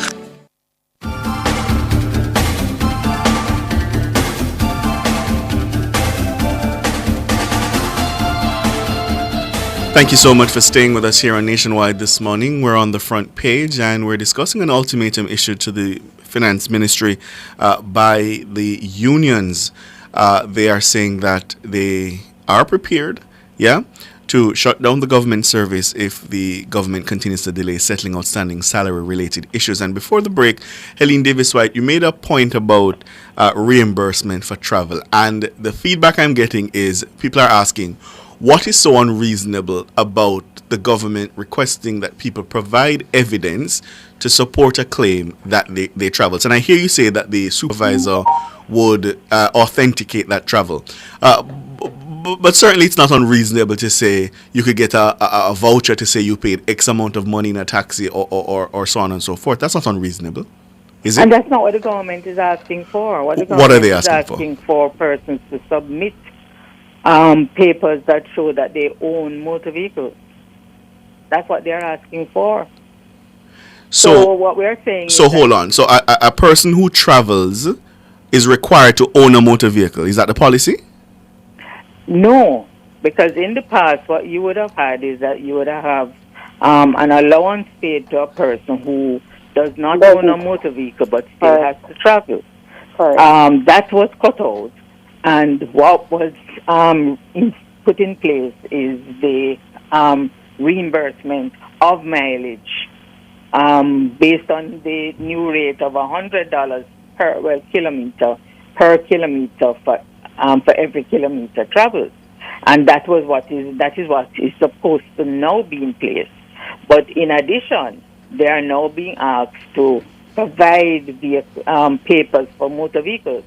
In the case that I pointed out to you, you have situations where persons who are new employees of the public sector are there carrying out their functions, do not yet own motor vehicles, so they have no papers to be able to put forward, but they still travel, and the work is done. Because the job requires them to travel.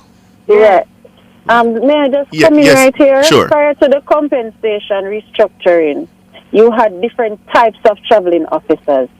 Some persons get full motor vehicle upkeep. Those persons own motor vehicles. And then there is commuted allowance that is paid to persons who have to travel that doesn't own a motor vehicle. Okay. So they would get an allowance whether or not they own a motor vehicle, but they have to travel to do their duty. And that allowance is intended to cover the cost of expenses. Right. So are you aware of any instances of that system being abused by members of the public service? Listen, I'm not aware of that. What I'm aware of is that you've never had any reports that anybody has submitted a false claim or sought to claim money for travel or work that was not done? No, I don't have such reports. Okay. I don't have such reports. But I would make the point, though. I would want to make the point, though, that even if there are those cases, the question of submitting papers for motor vehicle doesn't solve that problem. Because I can have a motor vehicle and I travel and I make false claims just the same. Yeah, so that is not the issue as far as we are concerned.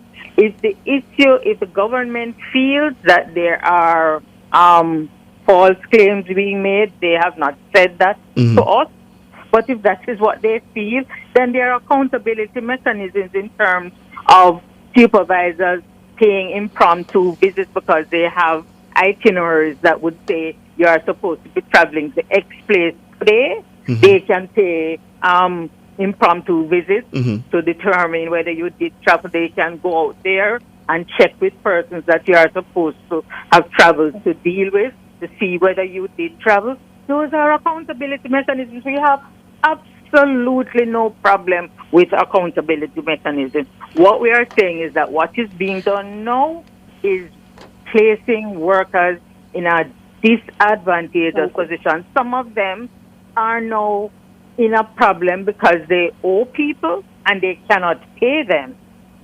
And that should not happen to an employee. Ladies, the finance minister as well, since you have spoken of this possible industrial action, has provided a response. And I want to play that in full for you and have you respond to it. I've been made aware that a letter addressed to me, dispatched after hours on Friday evening by the new president of the Jamaica Confederation of Trade Unions, has been leaked to the press even before I've had the opportunity to receive the letter from the Confederation myself. The government of Jamaica has increased public sector compensation by an aggregate amount of just under $200 billion between 21-22 and fiscal year 2024-25.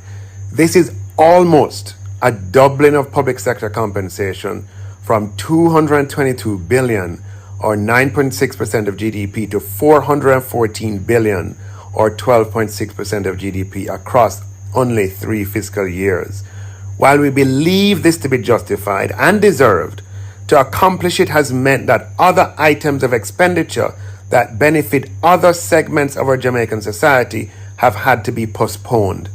Illustrating the point, over the same 3 fiscal years, expenditure on programs that impact nearly 3 million Jamaicans has gone up by $58 billion by comparison, a small fraction of the amount we devoted to increasing public sector compensation. I acknowledge that the very nature of a restructuring exercise is such that it is inherently predisposed to discontent, as the impact of the exercise on each individual is different, and individuals and groups compare and sometimes compete with each other.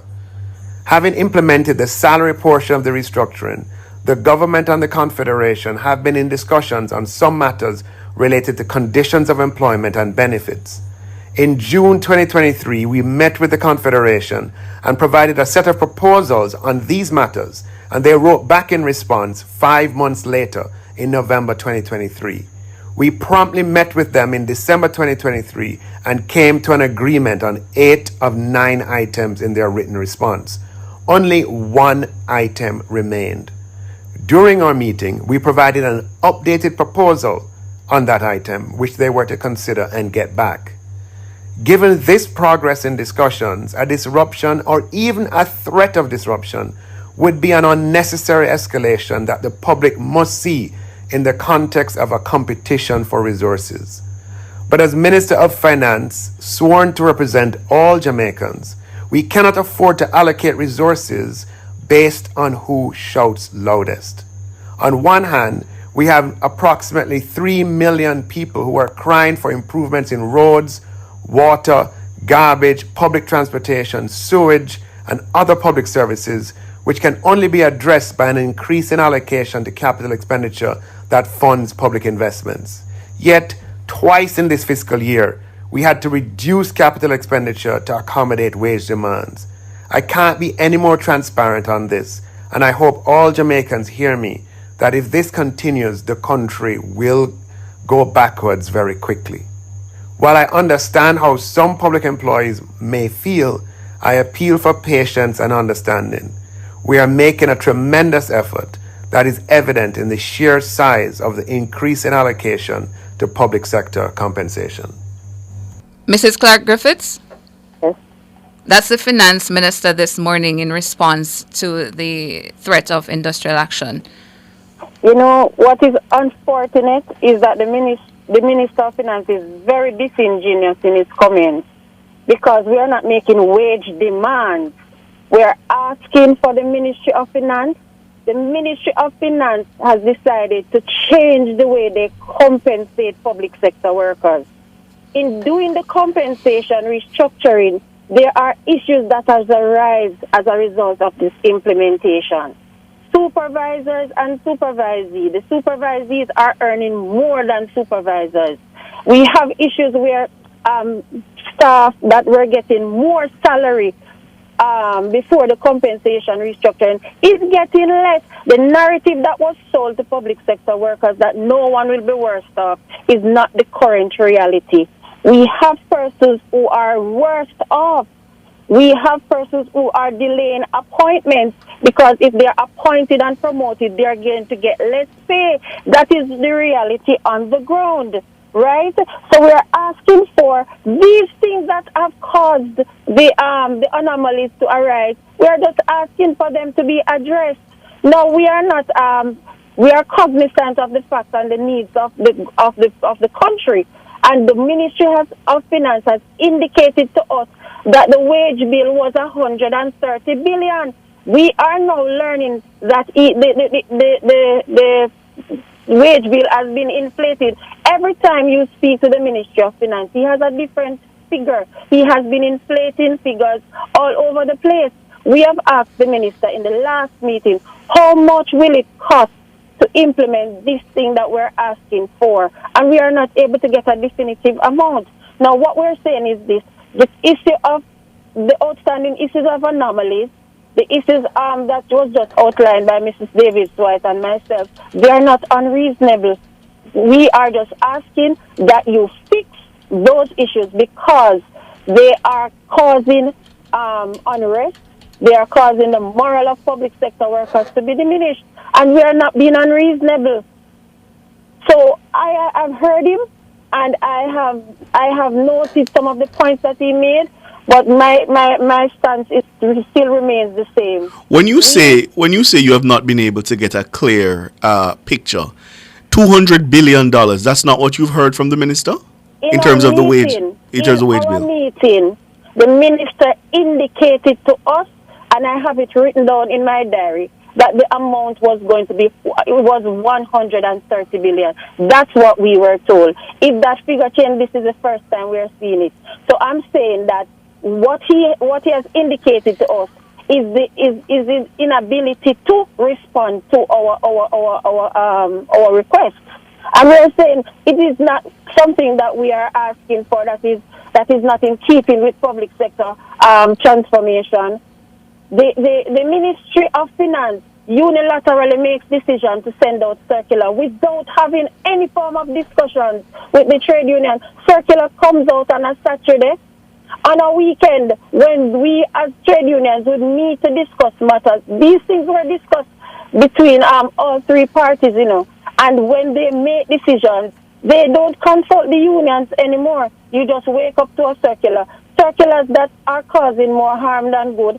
Circulars that you have to call the ministry to clarify, and then somebody else has to call to clarify the clarification. And so these circulars that are coming out of the Ministry of Finance are not in keeping with good relations, public relations, industrial relations. So we are saying we are not unreasonable. Public servants are the ones who are doing the work. We are saying that there are issues. We agreed in principle. We have a MOU signed that indicated that a mechanism will be put in place to deal with the anomalies that are faced by public sector workers.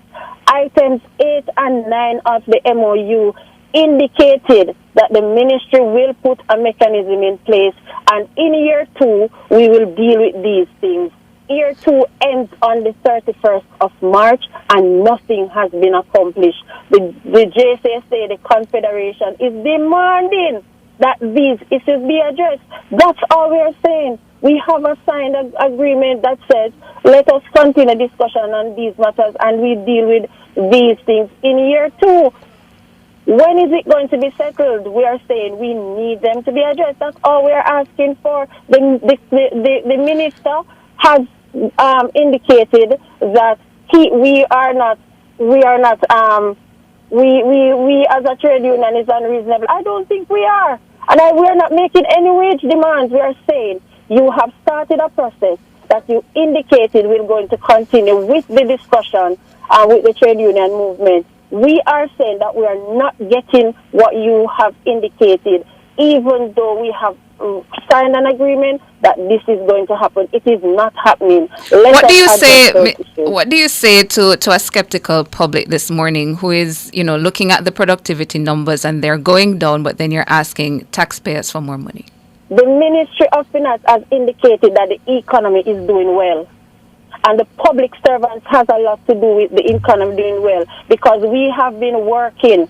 I don't understand that statement. The public servants have contributed significantly to the development and the economic development of this country. We have. So you're satisfied with the level of productivity in the public service now? I am satisfied that public servants are performing.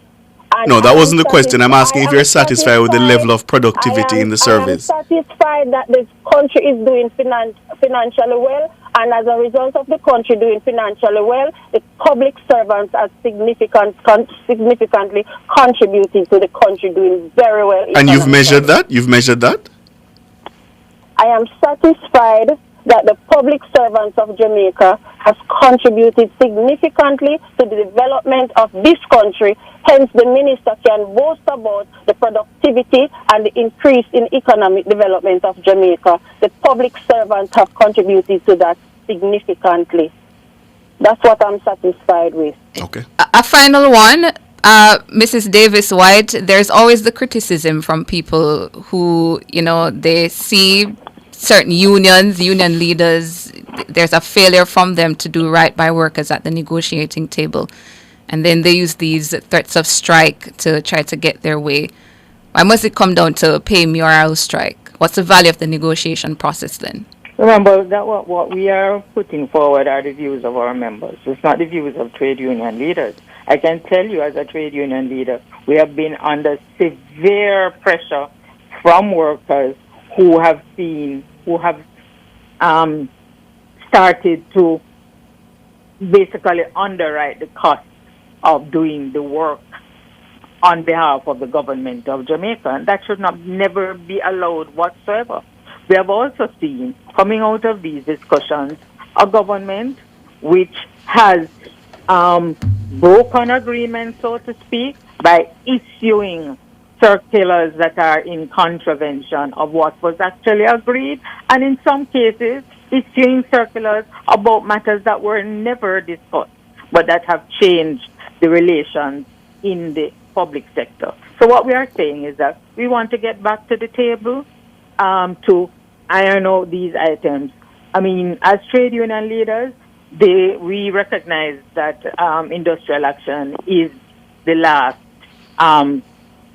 action that we would take. And we would have gotten to this point because, as our letter indicates, the workers have mandated us to advise that they cannot wait any longer, but they will give 10 days within which for the government to meet with us and to iron out these problems. These are problems that have been plaguing us since the compensation restructured, since they started implementing, and we just need to be over and done with them. Workers are now experiencing fatigue. They really want to be over and done with them, and as Mrs. Griffiths indicates, we have situations where there are anomalies in the exercise, appeals have been lodged, and we have not been able to begin meeting on those at all. Ladies, have to leave it there. It cannot be that the government says one thing and then does another. Way over time. I have to leave it there. Thank you so much for your time. Helene Davis White, Tisha Clark Griffiths will continue to monitor this issue. Go to a break and come back with more.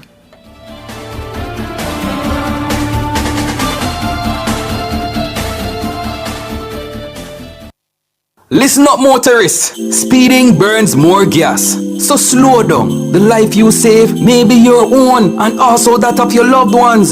Slow down. Save lives and money. The time by the Insurance Association of Jamaica is... It's 4 minutes to 8. At Hawkeye, our mission is to deliver cutting-edge security solutions to help you keep track of the things you value most. The temperature by Hawkeye is...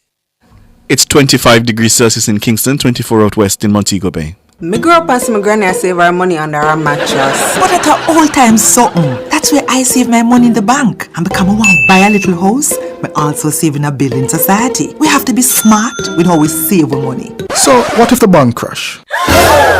Well, that's where JDIC comes in. Make I tell you something. With the JDIC Deposit Insurance Scheme, once you save your money in a commercial bank, merchant bank, or building society, your deposit is covered up to a maximum of $1.2 million per depositor per financial institution if the institution fails. All the information that you need is available at jdic.org, and you can follow their social media platform for more information. JDIC, protecting deposits for you and me. The Bureau of Standards Jamaica Quality Institute is the national training agency for quality and standards that provides industry training to transform your organization. Access critical information and training solutions to propel you to business success. Your employee is your organization's greatest asset. Strengthen employee competence, increase operational efficiency, and build capacity for sustainable growth and development. Experience industry training like no other. Training programs include food safety management, quality management systems, cybersecurity, and many more. We customize our training to meet your needs. For more information, visit our website at www.bsj.org.jm. The Quality Institute, Bureau of Standards Jamaica, committed to quality and standards. Big sale now on at Cameron Industries. Up to 50% off quarter and 5/8-inch furniture ply and other items. Now available. Termite resistant furniture ply, granite, quartz, and solid surface countertops. You don't want to miss these amazing deals. Visit us at Hatfield Mandeville or call us at 963-0628. Touching lives every day, so many different ways, a part of all you do.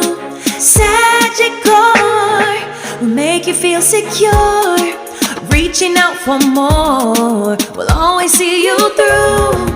Reach for more, whatever you're dreaming, whatever your goals, will help you achieve them. You're never alone, taking care of today's needs, take care of tomorrow's dreams, every day helping you succeed. That's what Sagicor means.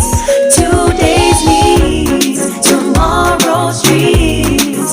Sagicor.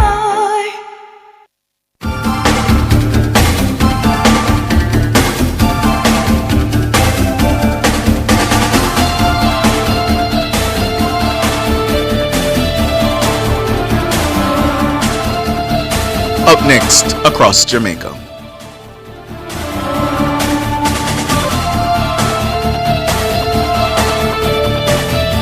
Front Page was brought to you today by ABC Electrical Sales, for a better choice in the electrical business.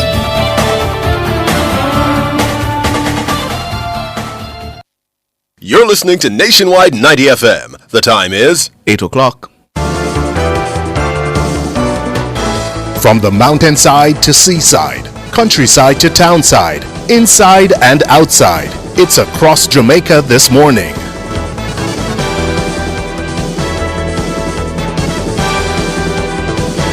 With Across Jamaica this morning, I'm Ricardo Brooks. Now, the former boyfriend of a 16-year-old girl, Akita Dennis, is now a person of interest following the murder of the teenager Saturday morning in Little London in Westmoreland. According to the police, the teenager was at her home with another partner when her former boyfriend entered the property and carried out the shooting. Assistant Commissioner of Police in charge of Area 1, Clifford Chambers, updated Nationwide News on the love triangle.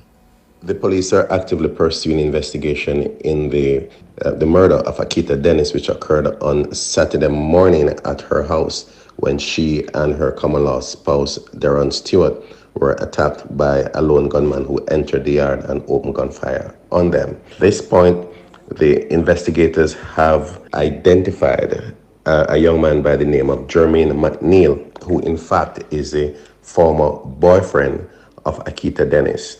He is identified as a person of interest, and he's presently being sought by the Savlamar CIB.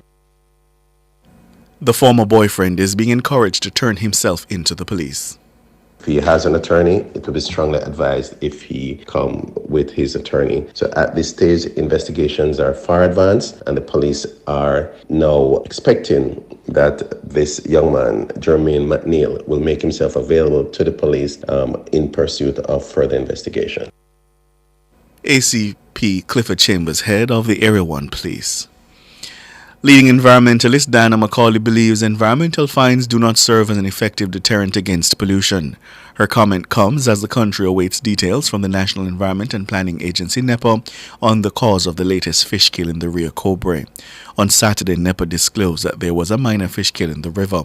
Ms. Macaulay, who is the founder and retired Chief Executive Officer of the Jamaica Environment Trust, alleged on X, formerly known as Twitter, that the government appears fine with the repeated pollution of a major river by a private company.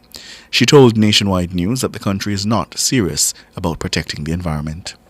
Despite the rhetoric that we say from every podium possible, we're really not serious about environmental protection. And the private sector companies that have allowed to discharge to the river with inadequate oversight, and although there are some court cases winding them way through the courts, we all have known since the mid-90s that the fines are insufficient to serve as a deterrent. The inescapable conclusion for me is we're just not serious about environmental protection. Diana Macaulay, environmentalist. That's across Jamaica.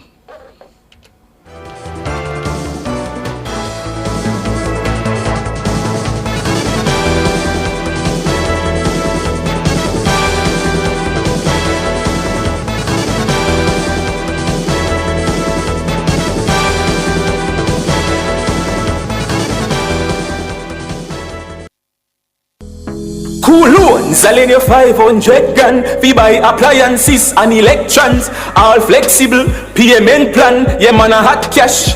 Hot. I hope to 500 grand. Yeah man a hot cash. $500,000 that make you rich fast. 100 grand fi buy steel and black. 200 fi furniture laptop. 200 fi keep birthday bash. Yeah money loan hot. Get a cool loan to purchase all your electronics, furnitures and appliances at coolmarket.com. Jamaica Fire Brigade, what's your emergency? Fire! 6 Piccadilly Drive, Bull Bay. Okay, we will send a unit right away. Ma'am, we've received a call. There's a fire at this location. A fire? But I didn't call it. But the only other person here is Carl? Carl? Did you call the fire station? Yes, Mommy. I am very sorry, sir. Ma'am, we're happy that your house is okay, but we had to dispatch our Half a Tree team to respond to your call, and someone else who really has an emergency may need our help. Prank calls are no joke and could put lives in danger. Be responsible. End prank calling now. A message brought to you by the Ministry of Local Government and Community Development.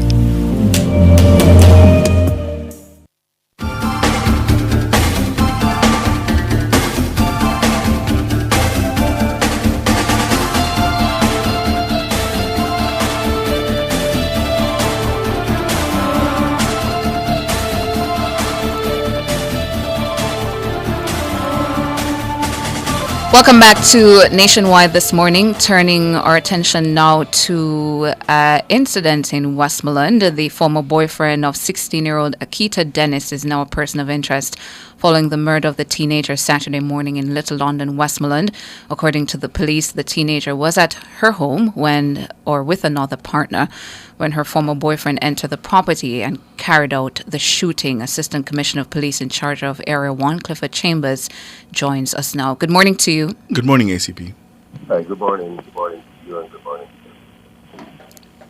ACP Chambers, you're a bit low. I'm not sure if you have us on speaker. Let me see if I can make some adjustments here. Yes, sounding much better now. Wonderful. Yeah. Could you tell us a bit more about the circumstances of the 16-year-old victim, Akita Dennis? Circumstances are that she had a relationship with her neighbor, a young man by the name of Jerome McNeil. The information provided is that that relationship came to an end some time ago, but he apparently wasn't having it. She had since moved on in another relationship with someone else, but I think given the proximity of both she and him, it continued to create some problem because they're in fact neighbors. And this young man, McNeil, is a known criminal. He has a firearm. We have done several policing operations, but we're unsuccessful in recovering such firearm. And he's also known to be a lottery scammer. So what we have here is in the early morning, Saturday, actually 12:15 a.m. to be exact, whilst Anita and her current boyfriend were on her veranda. This young man entered the yard and opened fire on both. She was fatally shot, and her boyfriend Stuart was treated and released. How old is Mr. McNeil, the ex-boyfriend? He's in his early 30s. I think he is 31. And the current boyfriend is a little bit older. However, the record that we have verified advised that Anita is just 16 years old. And the shooting occurred at her parents' house? Where was she? You said... Not her parents. She is... she's with, I think it's elder parents, grandparents, I think. I don't think it's her biological parents who live at the house with her. The elders who were at the house are fully, finally left to be verified, but we're advised that she has been a troubled teen, has been the subject of further inquiries by the CSS arm of the JCF. However, it was confirmed that she has since sorted herself out, has gone to training, and should start to work as a waitress at a hotel in the Negro Space. So she wasn't in school? No. So let me see if I get this right. So one of the ex-boyfriend is about 31, and the current partner is older than that. She was living with her grandparents, and at 16 years old was not in school. Not in school, which often by itself raises a huge question as it relates to parenting and guardianship. And have you been able to track down her parents? Those are things which are presently being pursued by the investigators. However, as it would be obvious, the murder investigation now takes priority. Yes. However, that has been far advanced, given that McNeil has not been arrested. He is now in custody, will be questioned, and most definitely will be charged by the police. So, as it relates to surrounding circumstances, her age, her parents, and get other state agency involved, those other variables will also be advanced now with a little bit more energy, given that the main point of investigation has now taken on a good positive. ACP Chambers, you said that McNeil has been picked up. Could you tell us where he was picked up and under what circumstances? Well, the police, we issued an all-point bulletin and advised that he turned himself in with his attorney, and that was acted on. I won't say at this stage whether he came to the station, but with reference to the allowance provided by his attorney, that was good that he made McNeil available to us, and he's now in custody. And besides the murder charge that you're contemplating against him, what other charges are you likely to lay? It is probably difficult to look to other charges, given that some of the charges may involve the female who is no longer with us. At the time, she was a minor when it is clear that there were intimate relationship between him and her. But outside of that, there are a lot of scamming charges which are being looked at, and there are gun possession charges which are being looked at. The issue with those charges, simply said, it is best to have evidence because of the reluctance of persons to buy statements. So oftentimes based on police activities. The police acted on intelligence, on information. If a firearm or just came in paraphernalia or found, then simplicity the person would have been arrested and charged and prosecuted.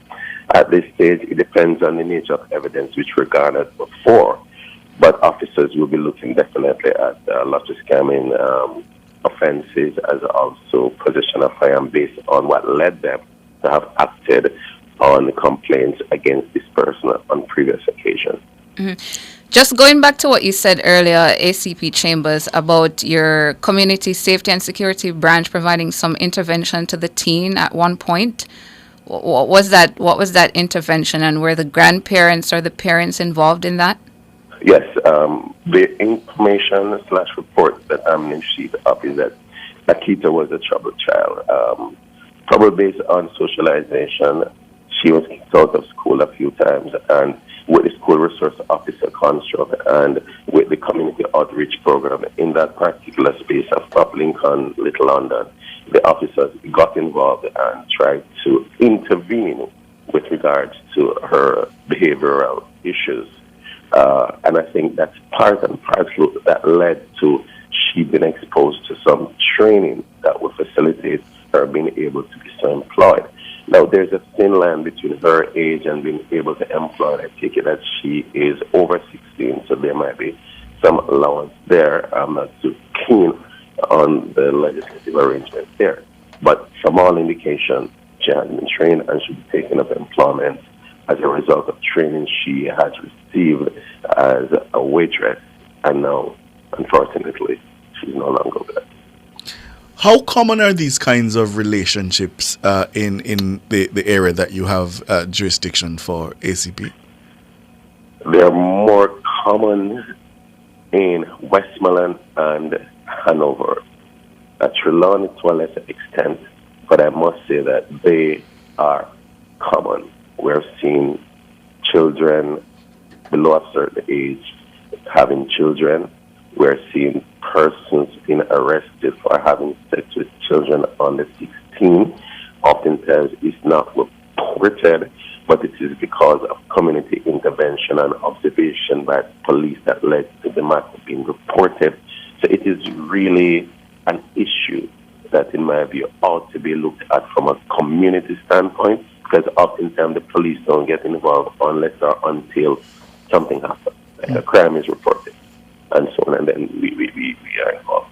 And incidentally, even in this matter, the young man who was shot and injured, we have an arrangement that if a person goes to the hospital with a gunshot injury, before he's discharged, the police officers at least should be contacted.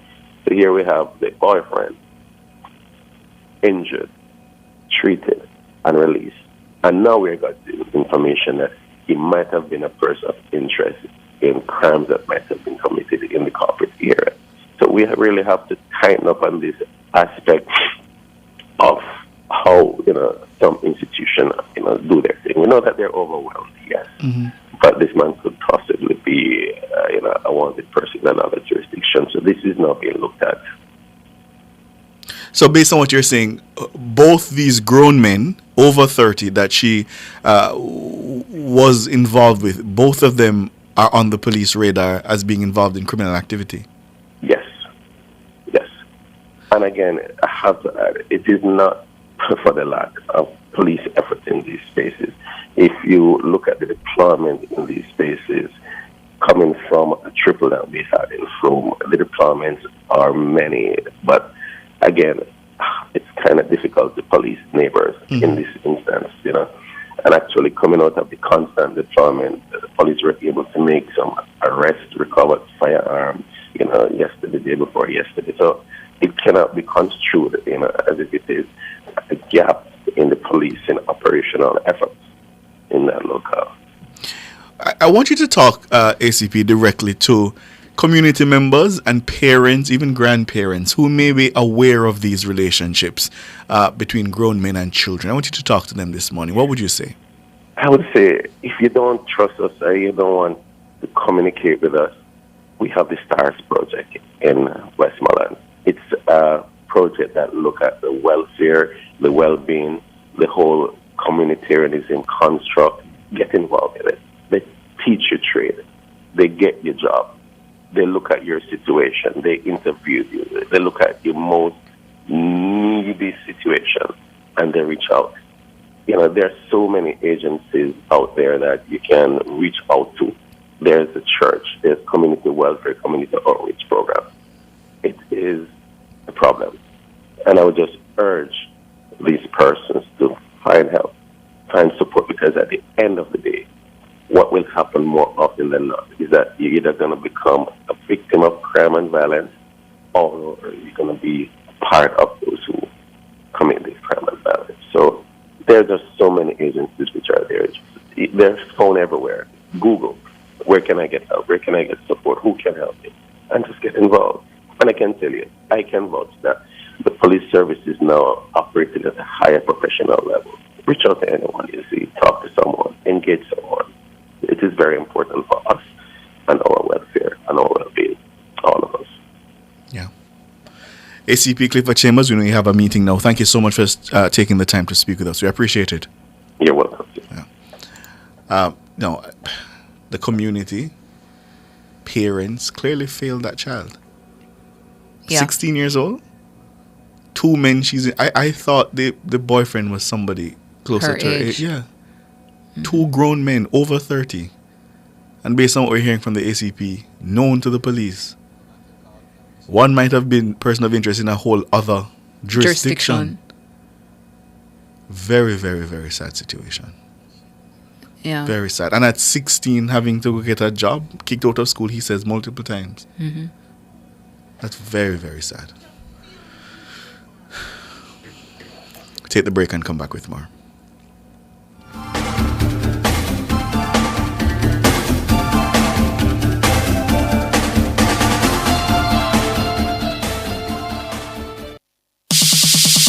Jumpstart your fitness goals with Express Fitness.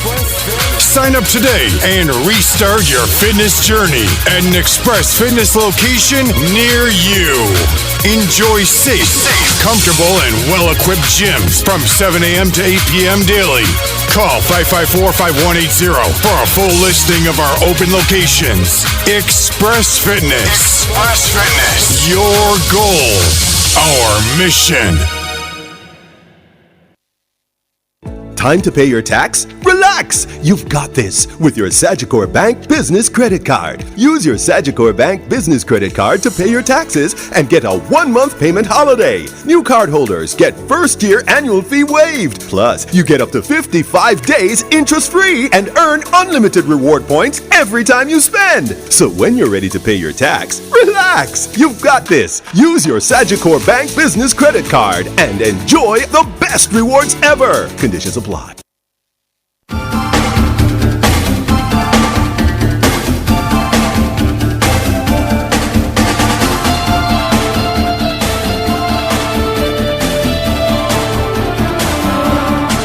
Thank you so much for staying with us here on Nationwide this morning. It's time to have your say. The numbers to call 630-9371 to 4-618-8255. Richie is up first. Good morning.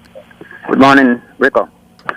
On Friday morning, you asked me if I would admit that my party didn't do well in the election, and I said yes. Yes. That's what I'm going to talk about. But one point before that, Dr. Dayton Campbell is talking about popular vote. And if it was popular vote, you should remember that his party, his PMP party have 5 justice committees and the JLP have 3.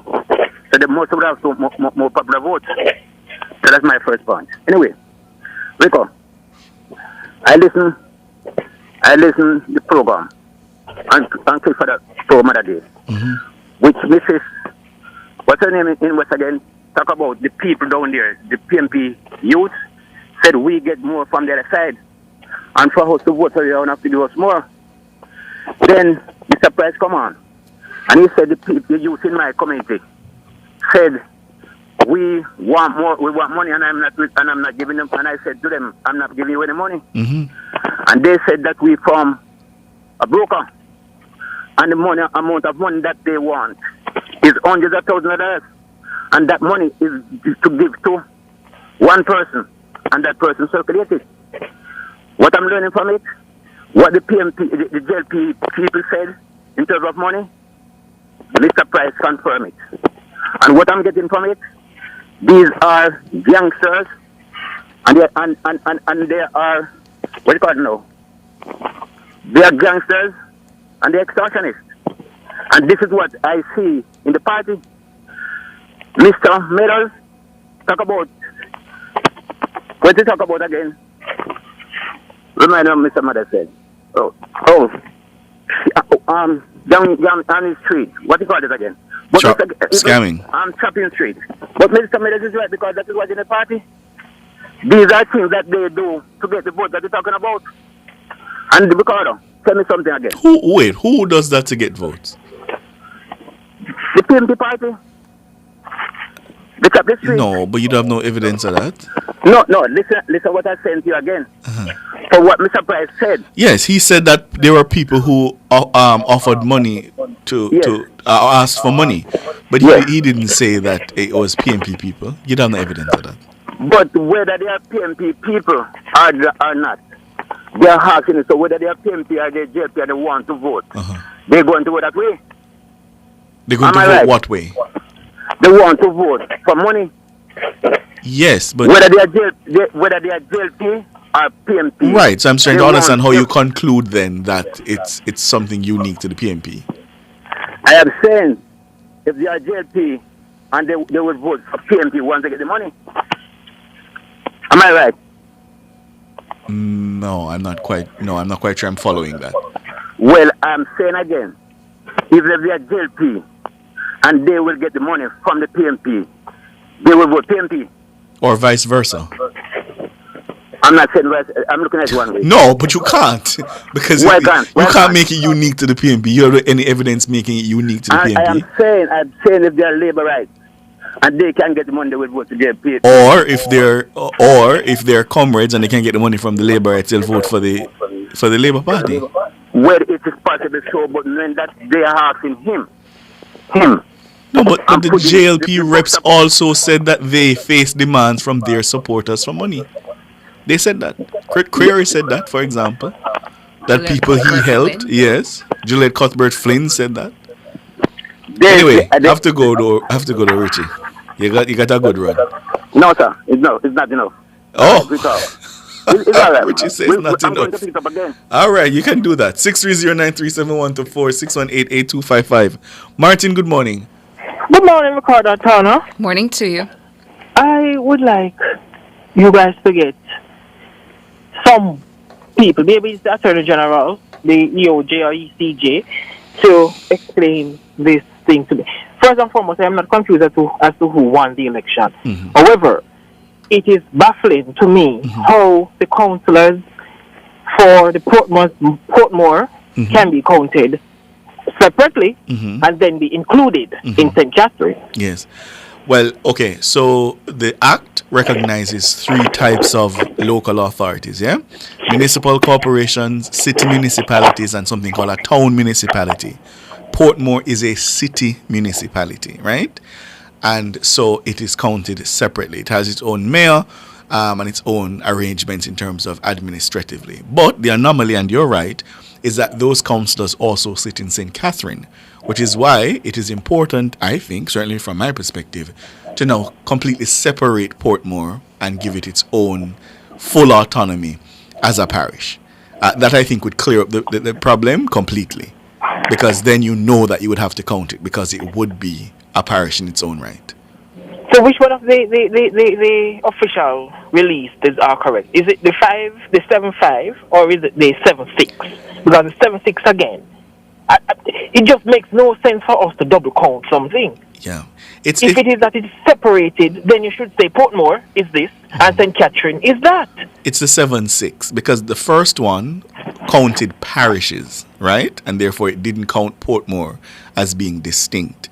But under the new Act, it's not parishes, it's local authorities, and Portmore is a distinct local authority. So it's 7-6. So let me ask this then.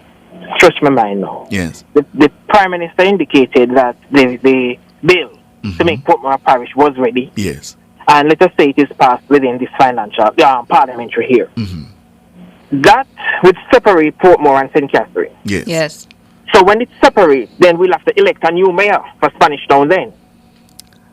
I think that would be a fair conclusion, because then I think the JLP would have the majority in St. Catherine. Because it's 16-13. Right. So they then would have to elect a new mayor, which conceivably would come from the Jamaica Labour Party. Yes. So why wouldn't they just do that from now? You see the thing. Well, In fact, I'll say this plainly. I thought the Prime Minister erred when he decided to abandon the process of making Portmore Parish before the election. I think he should have done it.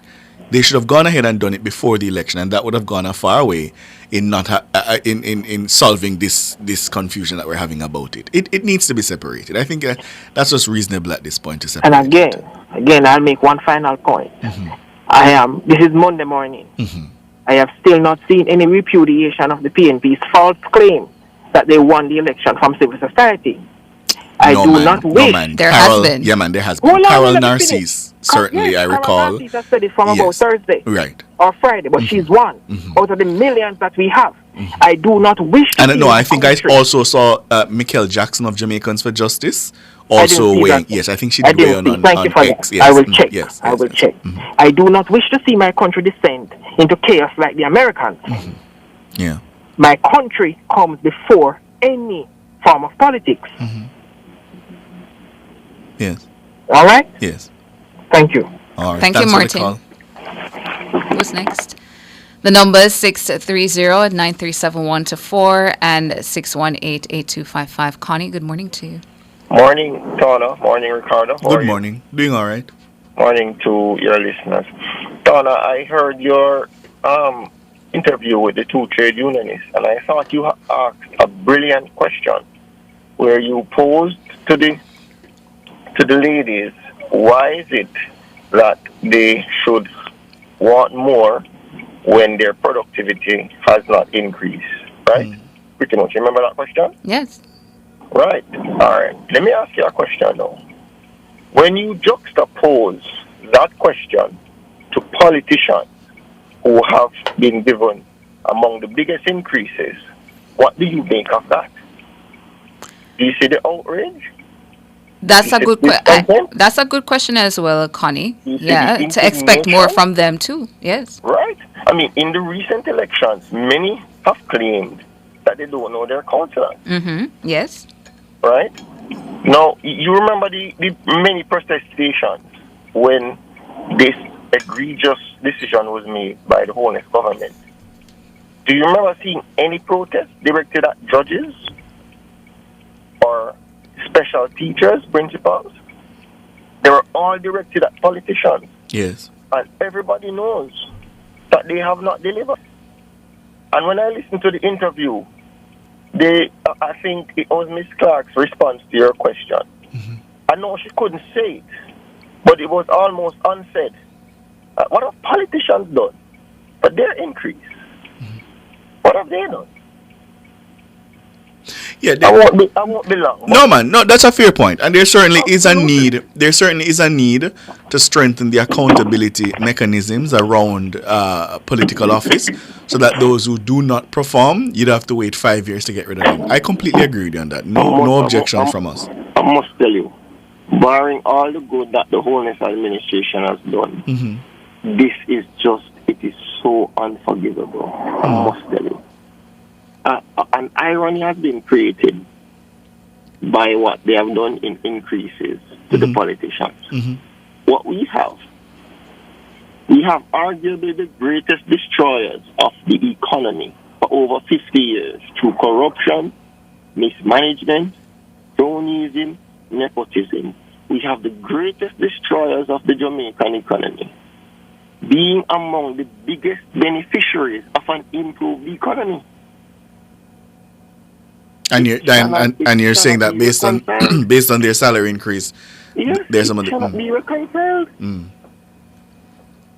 It cannot be reconciled. So, but let me ask, if the unfortunate decision, but let me ask, will not go away. Let me ask, if the accountability mechanisms were improved, for example, if we had things like the right of recall, fixed election dates, those kind of things, would you still be opposed to the increase? No, I don't think the reasonable Jamaican is opposed to an increase. But the political class must not get any more than teachers. Okay. 20%, 20%. The idea that it is to attract new talent does not stand to scrutiny. Because as far as I see, political jobs are not advertised in the paper. His friends get political jobs. It's not advertised in the paper. Where does that rationale stand? It doesn't stand the basic test of scrutiny. It is unfortunate. It was a big mistake, and it will continue to haunt the government. Yeah. Take care. All right. Appreciate the call. Yeah, we'll take the break and come back with more.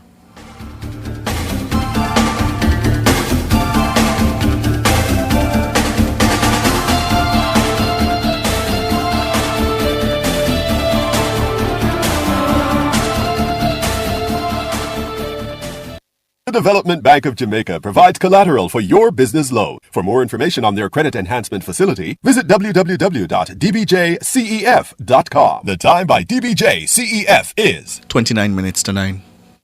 Have you ever been to a store and felt right at home? The minute you entered, you knew that's where you were meant to be. Picture it. The dedicated warm staff greet you with a smile, show exceptional professionalism, and still make you feel like family. Everything is catered to you. You know you're getting the best, because to them, you're the best. That's the New Walters Pharmacy, 18 High Street, Black River. Call 965-2264 or 476-3939. The New Walters Pharmacy. Pharmacy, everything exceptional. Did you know that many of my schoolmates have an unhealthy diet, especially at school? And now 23% of them are overweight and or obese? And so one less sugary drink at my school may mean one friend less, or 2 or 3, at risk of cavities or diabetes. And if we're served less foods high in saturated fats, sugar and sodium, it may reduce our risk from obesity, heart disease and high blood pressure. The solution is simple, right? Act now. Let's get unhealthy foods and beverages out of our schools. A message from the Heart Foundation of Jamaica and partners. Government pensioners, the Accountant General's Department Mobile Life Certificate Drive is coming to your parish. We'll be in St. Thomas and St. Mary on March 1. On March 2, we'll be in Portmore. March 4 in St. Elizabeth. On March 5 in Hanover and March 6 Westmoreland. Trelawney pensioners, the AGD will see you on March 7. St. Anne on March 8. Spanish Town on March 9. Portland on March 11. And we'll make our final stops in Clarendon and Manchester on March 12. Remember, life certificates can be submitted at the St. James Parish Library, Ministry of Finance, and the AGD office at 21 Dominica Drive using the electronic drop box. For more information, visit our website at treasury.gov.jm.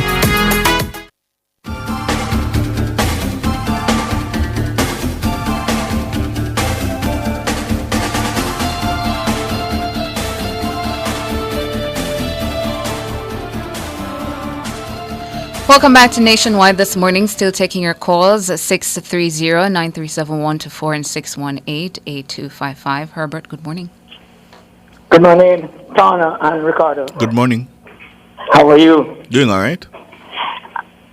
Ricardo, have you ever driven a standard drive vehicle with clutch and gas? No, so I can't drive it.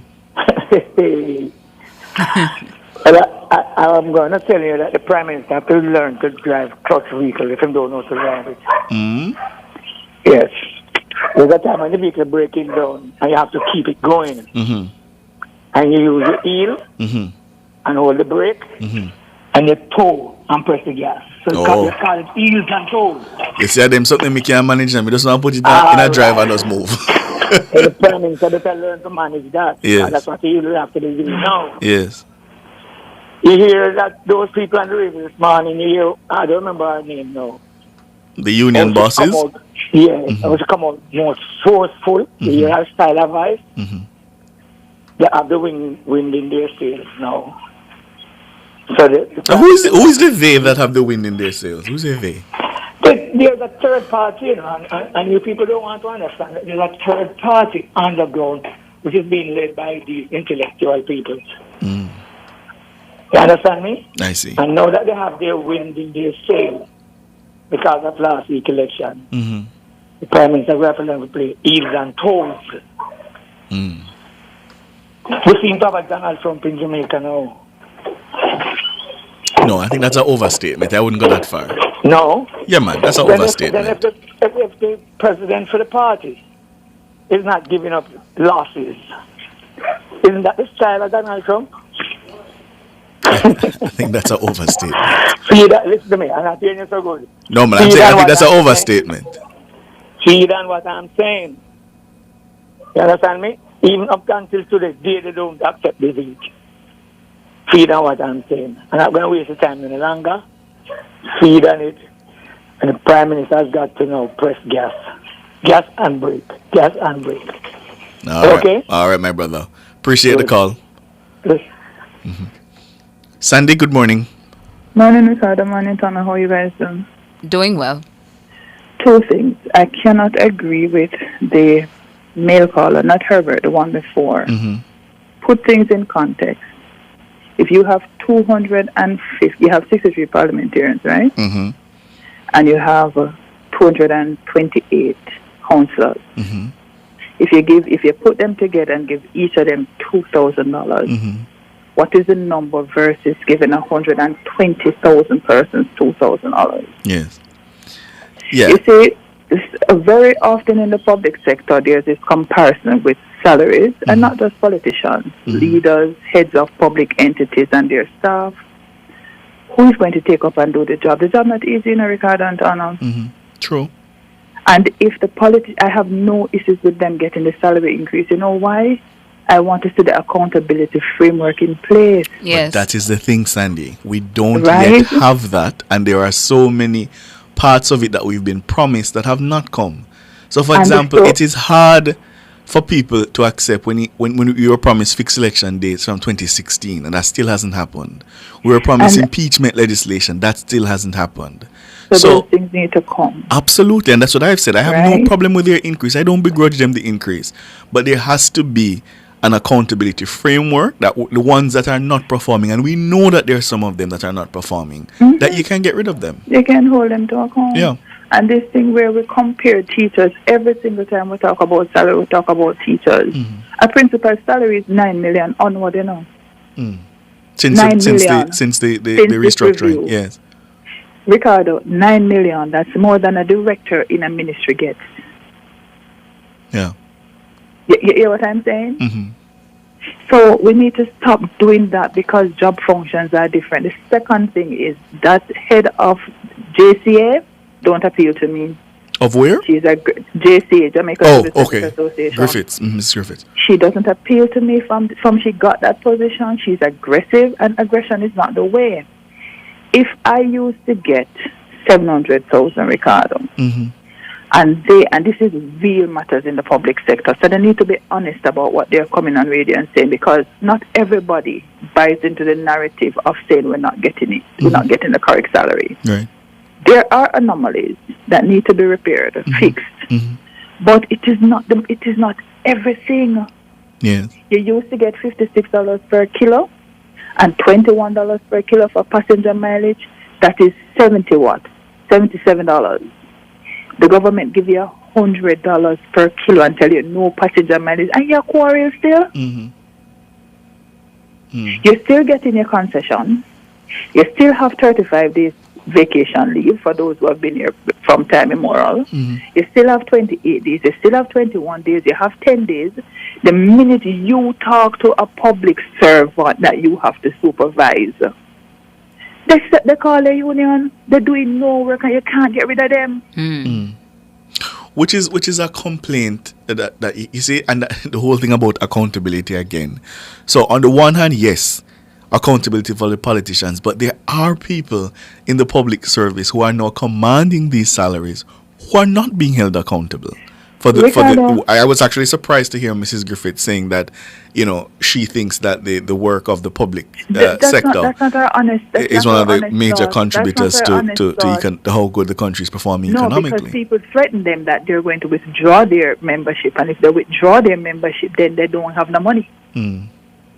So what are you going to do? You're going to come out and say you want strike action. They need to be honest. I want you to get the salary scale. It's on Ministry of Finance website. Look at it and make the comparisons for yourself. all the different sectors are there. An employee who used to get 700,000 is now getting 3 million because your 700,000 where you used to get plus your 700,000 for the upkeep allowance that everybody clamoring for, right? 1.4 million. When everything roll up, you're getting 3.5 minimum. And you pay more for pension because it's hard. And that is important. That pension thing is important, because a lot of people who would have been benefiting from the allowances. You not get that in your pension. Yeah, precisely. The pension become $2,000 when you retire and you can't pay the bill. Yes. Exactly. Yes. But so you why see, the unions don't speak in context and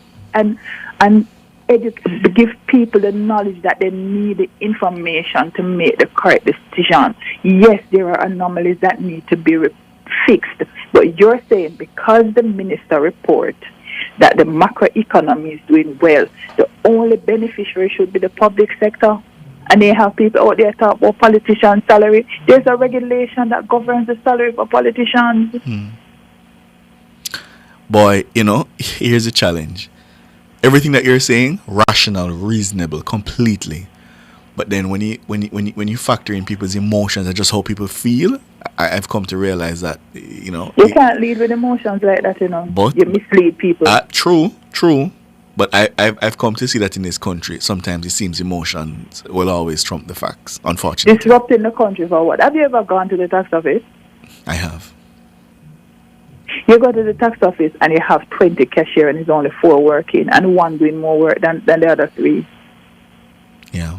And you just in the line and go on and on and on and on. So your day when you're going to the tax office have to be a day. And yes, they have put systems in place. But of all the employees in the tax office, how much are them really productive, Ricardo and Tano?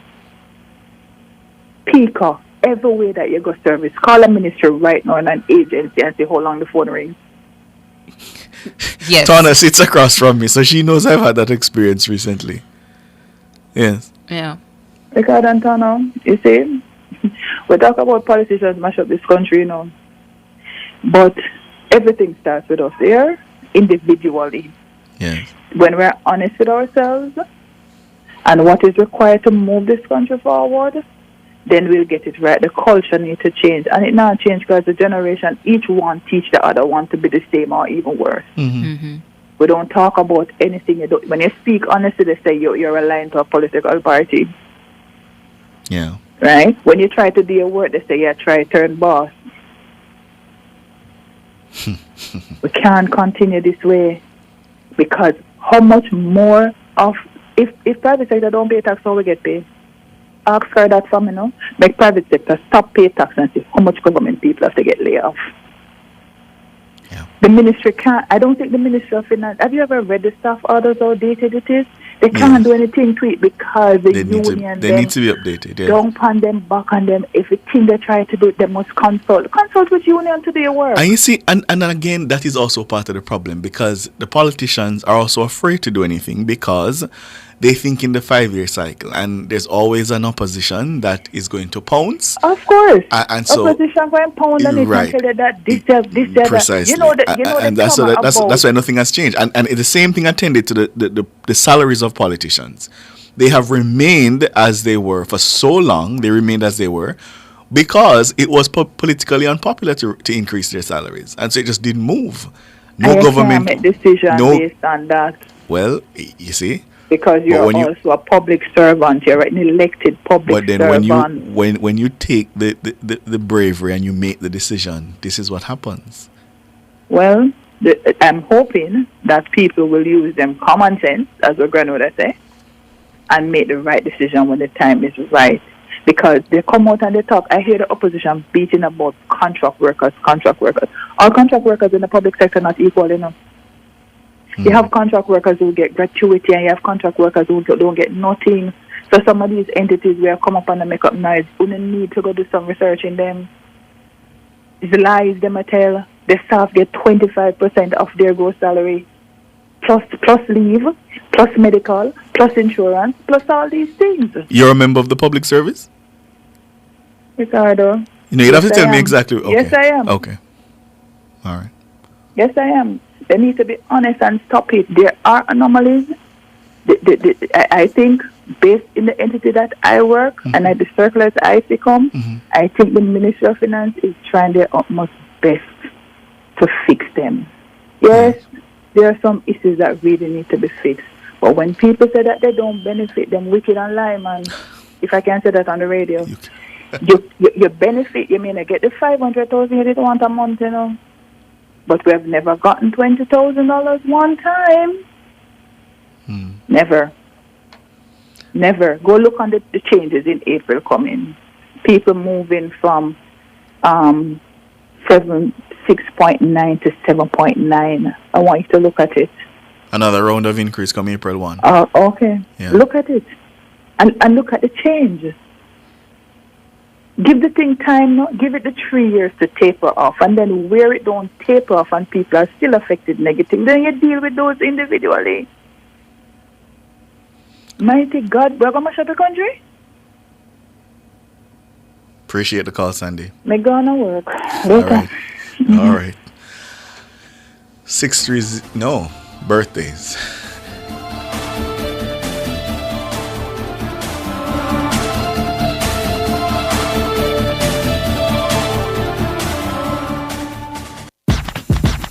Energize your life the right way with DBJ. Yeah, you must can save enough energy solution. Choose one today for your house or your business. Money I go save. Yeah, DBJ.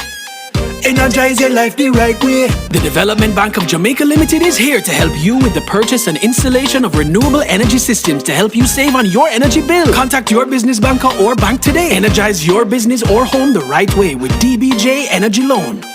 Did you know that many of my schoolmates have an unhealthy diet, especially at school, and now 23% of them are overweight and or obese? And so one less sugary drink at my school may mean one friend less, or two or three, at risk of cavities or diabetes. And if we're served less foods high in saturated fats, sugar and sodium, it may reduce our risk from obesity, heart disease and high blood pressure. The solution is simple, right? Act now. Let's get unhealthy foods and beverages out of our schools. A message from the Heart Foundation of Jamaica and partners.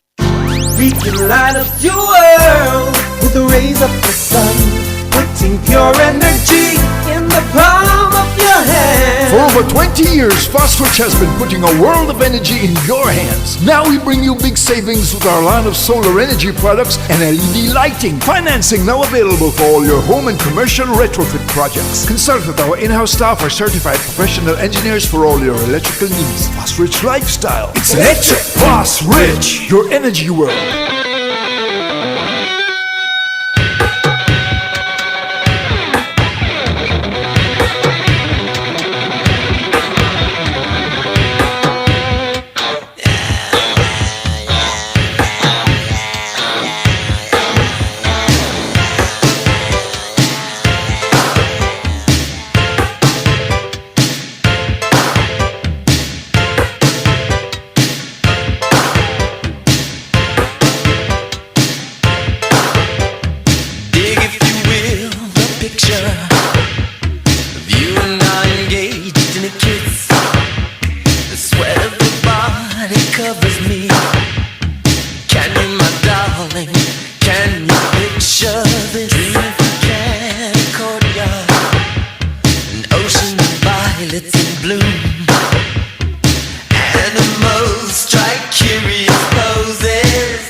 That time of the morning when we tell some very special people happy birthday and happy anniversary. And this one that we came into the birthday segment with is for Michael Abrams of VIB. Very important birthday. Happy birthday to you. The greetings coming from your wife, Gail, your kids, Alia, Zach, and Zane, and your extended family and friends. Have a wonderful day as you continue to be the amazing person that you are. Happy birthday to you. It's also time to send belated birthday wishes to Elaine Barker. A very, very important birthday. The greetings are coming from your son Ludlow, daughter, and the rest of the family. Her birthday was yesterday. Happy belated birthday, Elaine. Really hoping you had an amazing one. Over on Facebook, Jacqueline Taylor Ogilvy is having a birthday. So too Jane Ann, O'Neill Ance Gordon, Francine Nicole Moras, Beverly Thomas, Faye Francis, Chanel Morris, Charmaine Shaw, Junior Reynolds, Stacey Ann Smith, and of course, you sent greetings to Michael Abrahams. Yeah, so happy birthday to our friends on Facebook. Yeah. Go ahead. What do you have? Oh, I was gonna say let's go to YouTube. Go to YouTube then. I can't wait. Okay, not seeing any on YouTube just yet. So let's go with Janesta Johnson celebrating her or his birthday. Janesta, happy birthday to you. Hope you have a really good day. Ken Ellis sending birthday greetings to her daughter Tonian from your mother and your family. Happy birthday, Tonian. Really hoping you have a special one today. So let's hear the letter of the day for Mr. King now. We're counting down to Jermaine King's birthday. Let's hear the letter. We are indeed counting down to Jermaine's birthday. From now until March 16, you will get a letter of the alphabet each day, so you can figure out where your wife, Patrice, is taking you for your birthday weekend. Remember, the first three letters were T, A, and I, right? T, A, and I. Today's hint now, Jermaine. A hidden retreat where luxury and comfort sweetly meet. A special place for your birthday delight.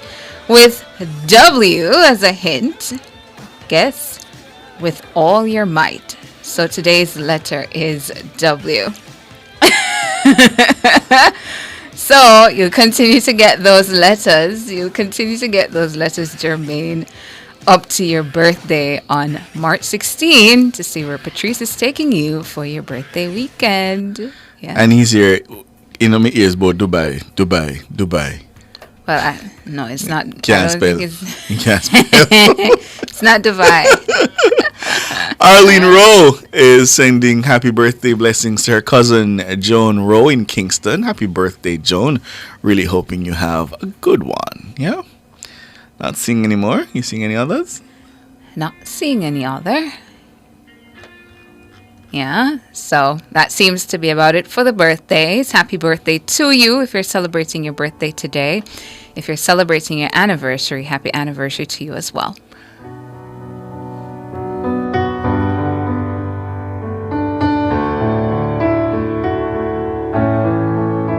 You've got the words to change a nation, but you're biting your tongue. You've spent a lifetime stuck in silence, afraid you'll say something wrong.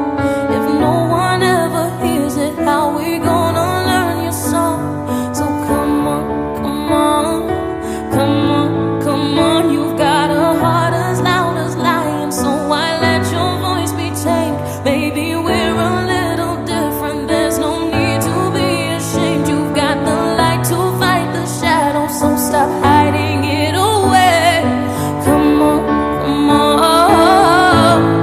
I wanna sing, I wanna shout, I wanna scream till the words dry out. So put it in all of the papers, I'm not afraid, they can read all about it.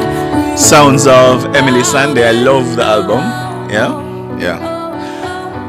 And coming up at the top of the hour in just about 5 minutes, we expect the United States Supreme Court to issue a landmark ruling as to whether Donald Trump can remain on the 2024 ballot across the 50 states. So far, about 3 or 4 states have ruled that he is ineligible to be on the ballot to serve as president because he has incited an insurrection under the meaning of the 14th Amendment. The U.S. Supreme Court is expected in just about 5 minutes, 9 o'clock Jamaica time, about 10 in the United States, to issue this landmark ruling.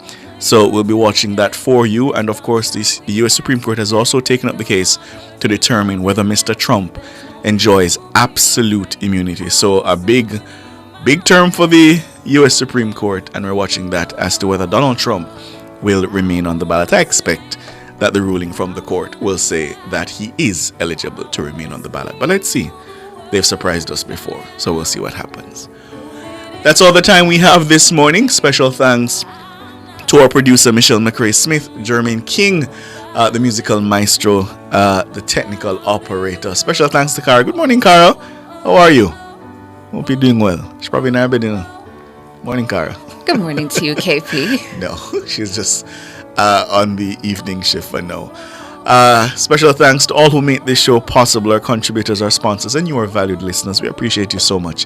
Yeah, we're going to hand you on over to Norgay Banton now, who, of course, should up on the road, because I just let them do Panda Show, they just got road.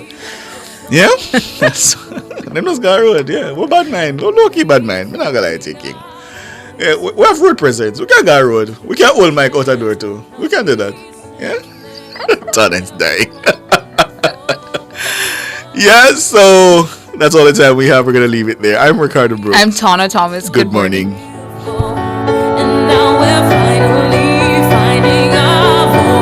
You've just heard Nationwide this morning on Nationwide 90 FM.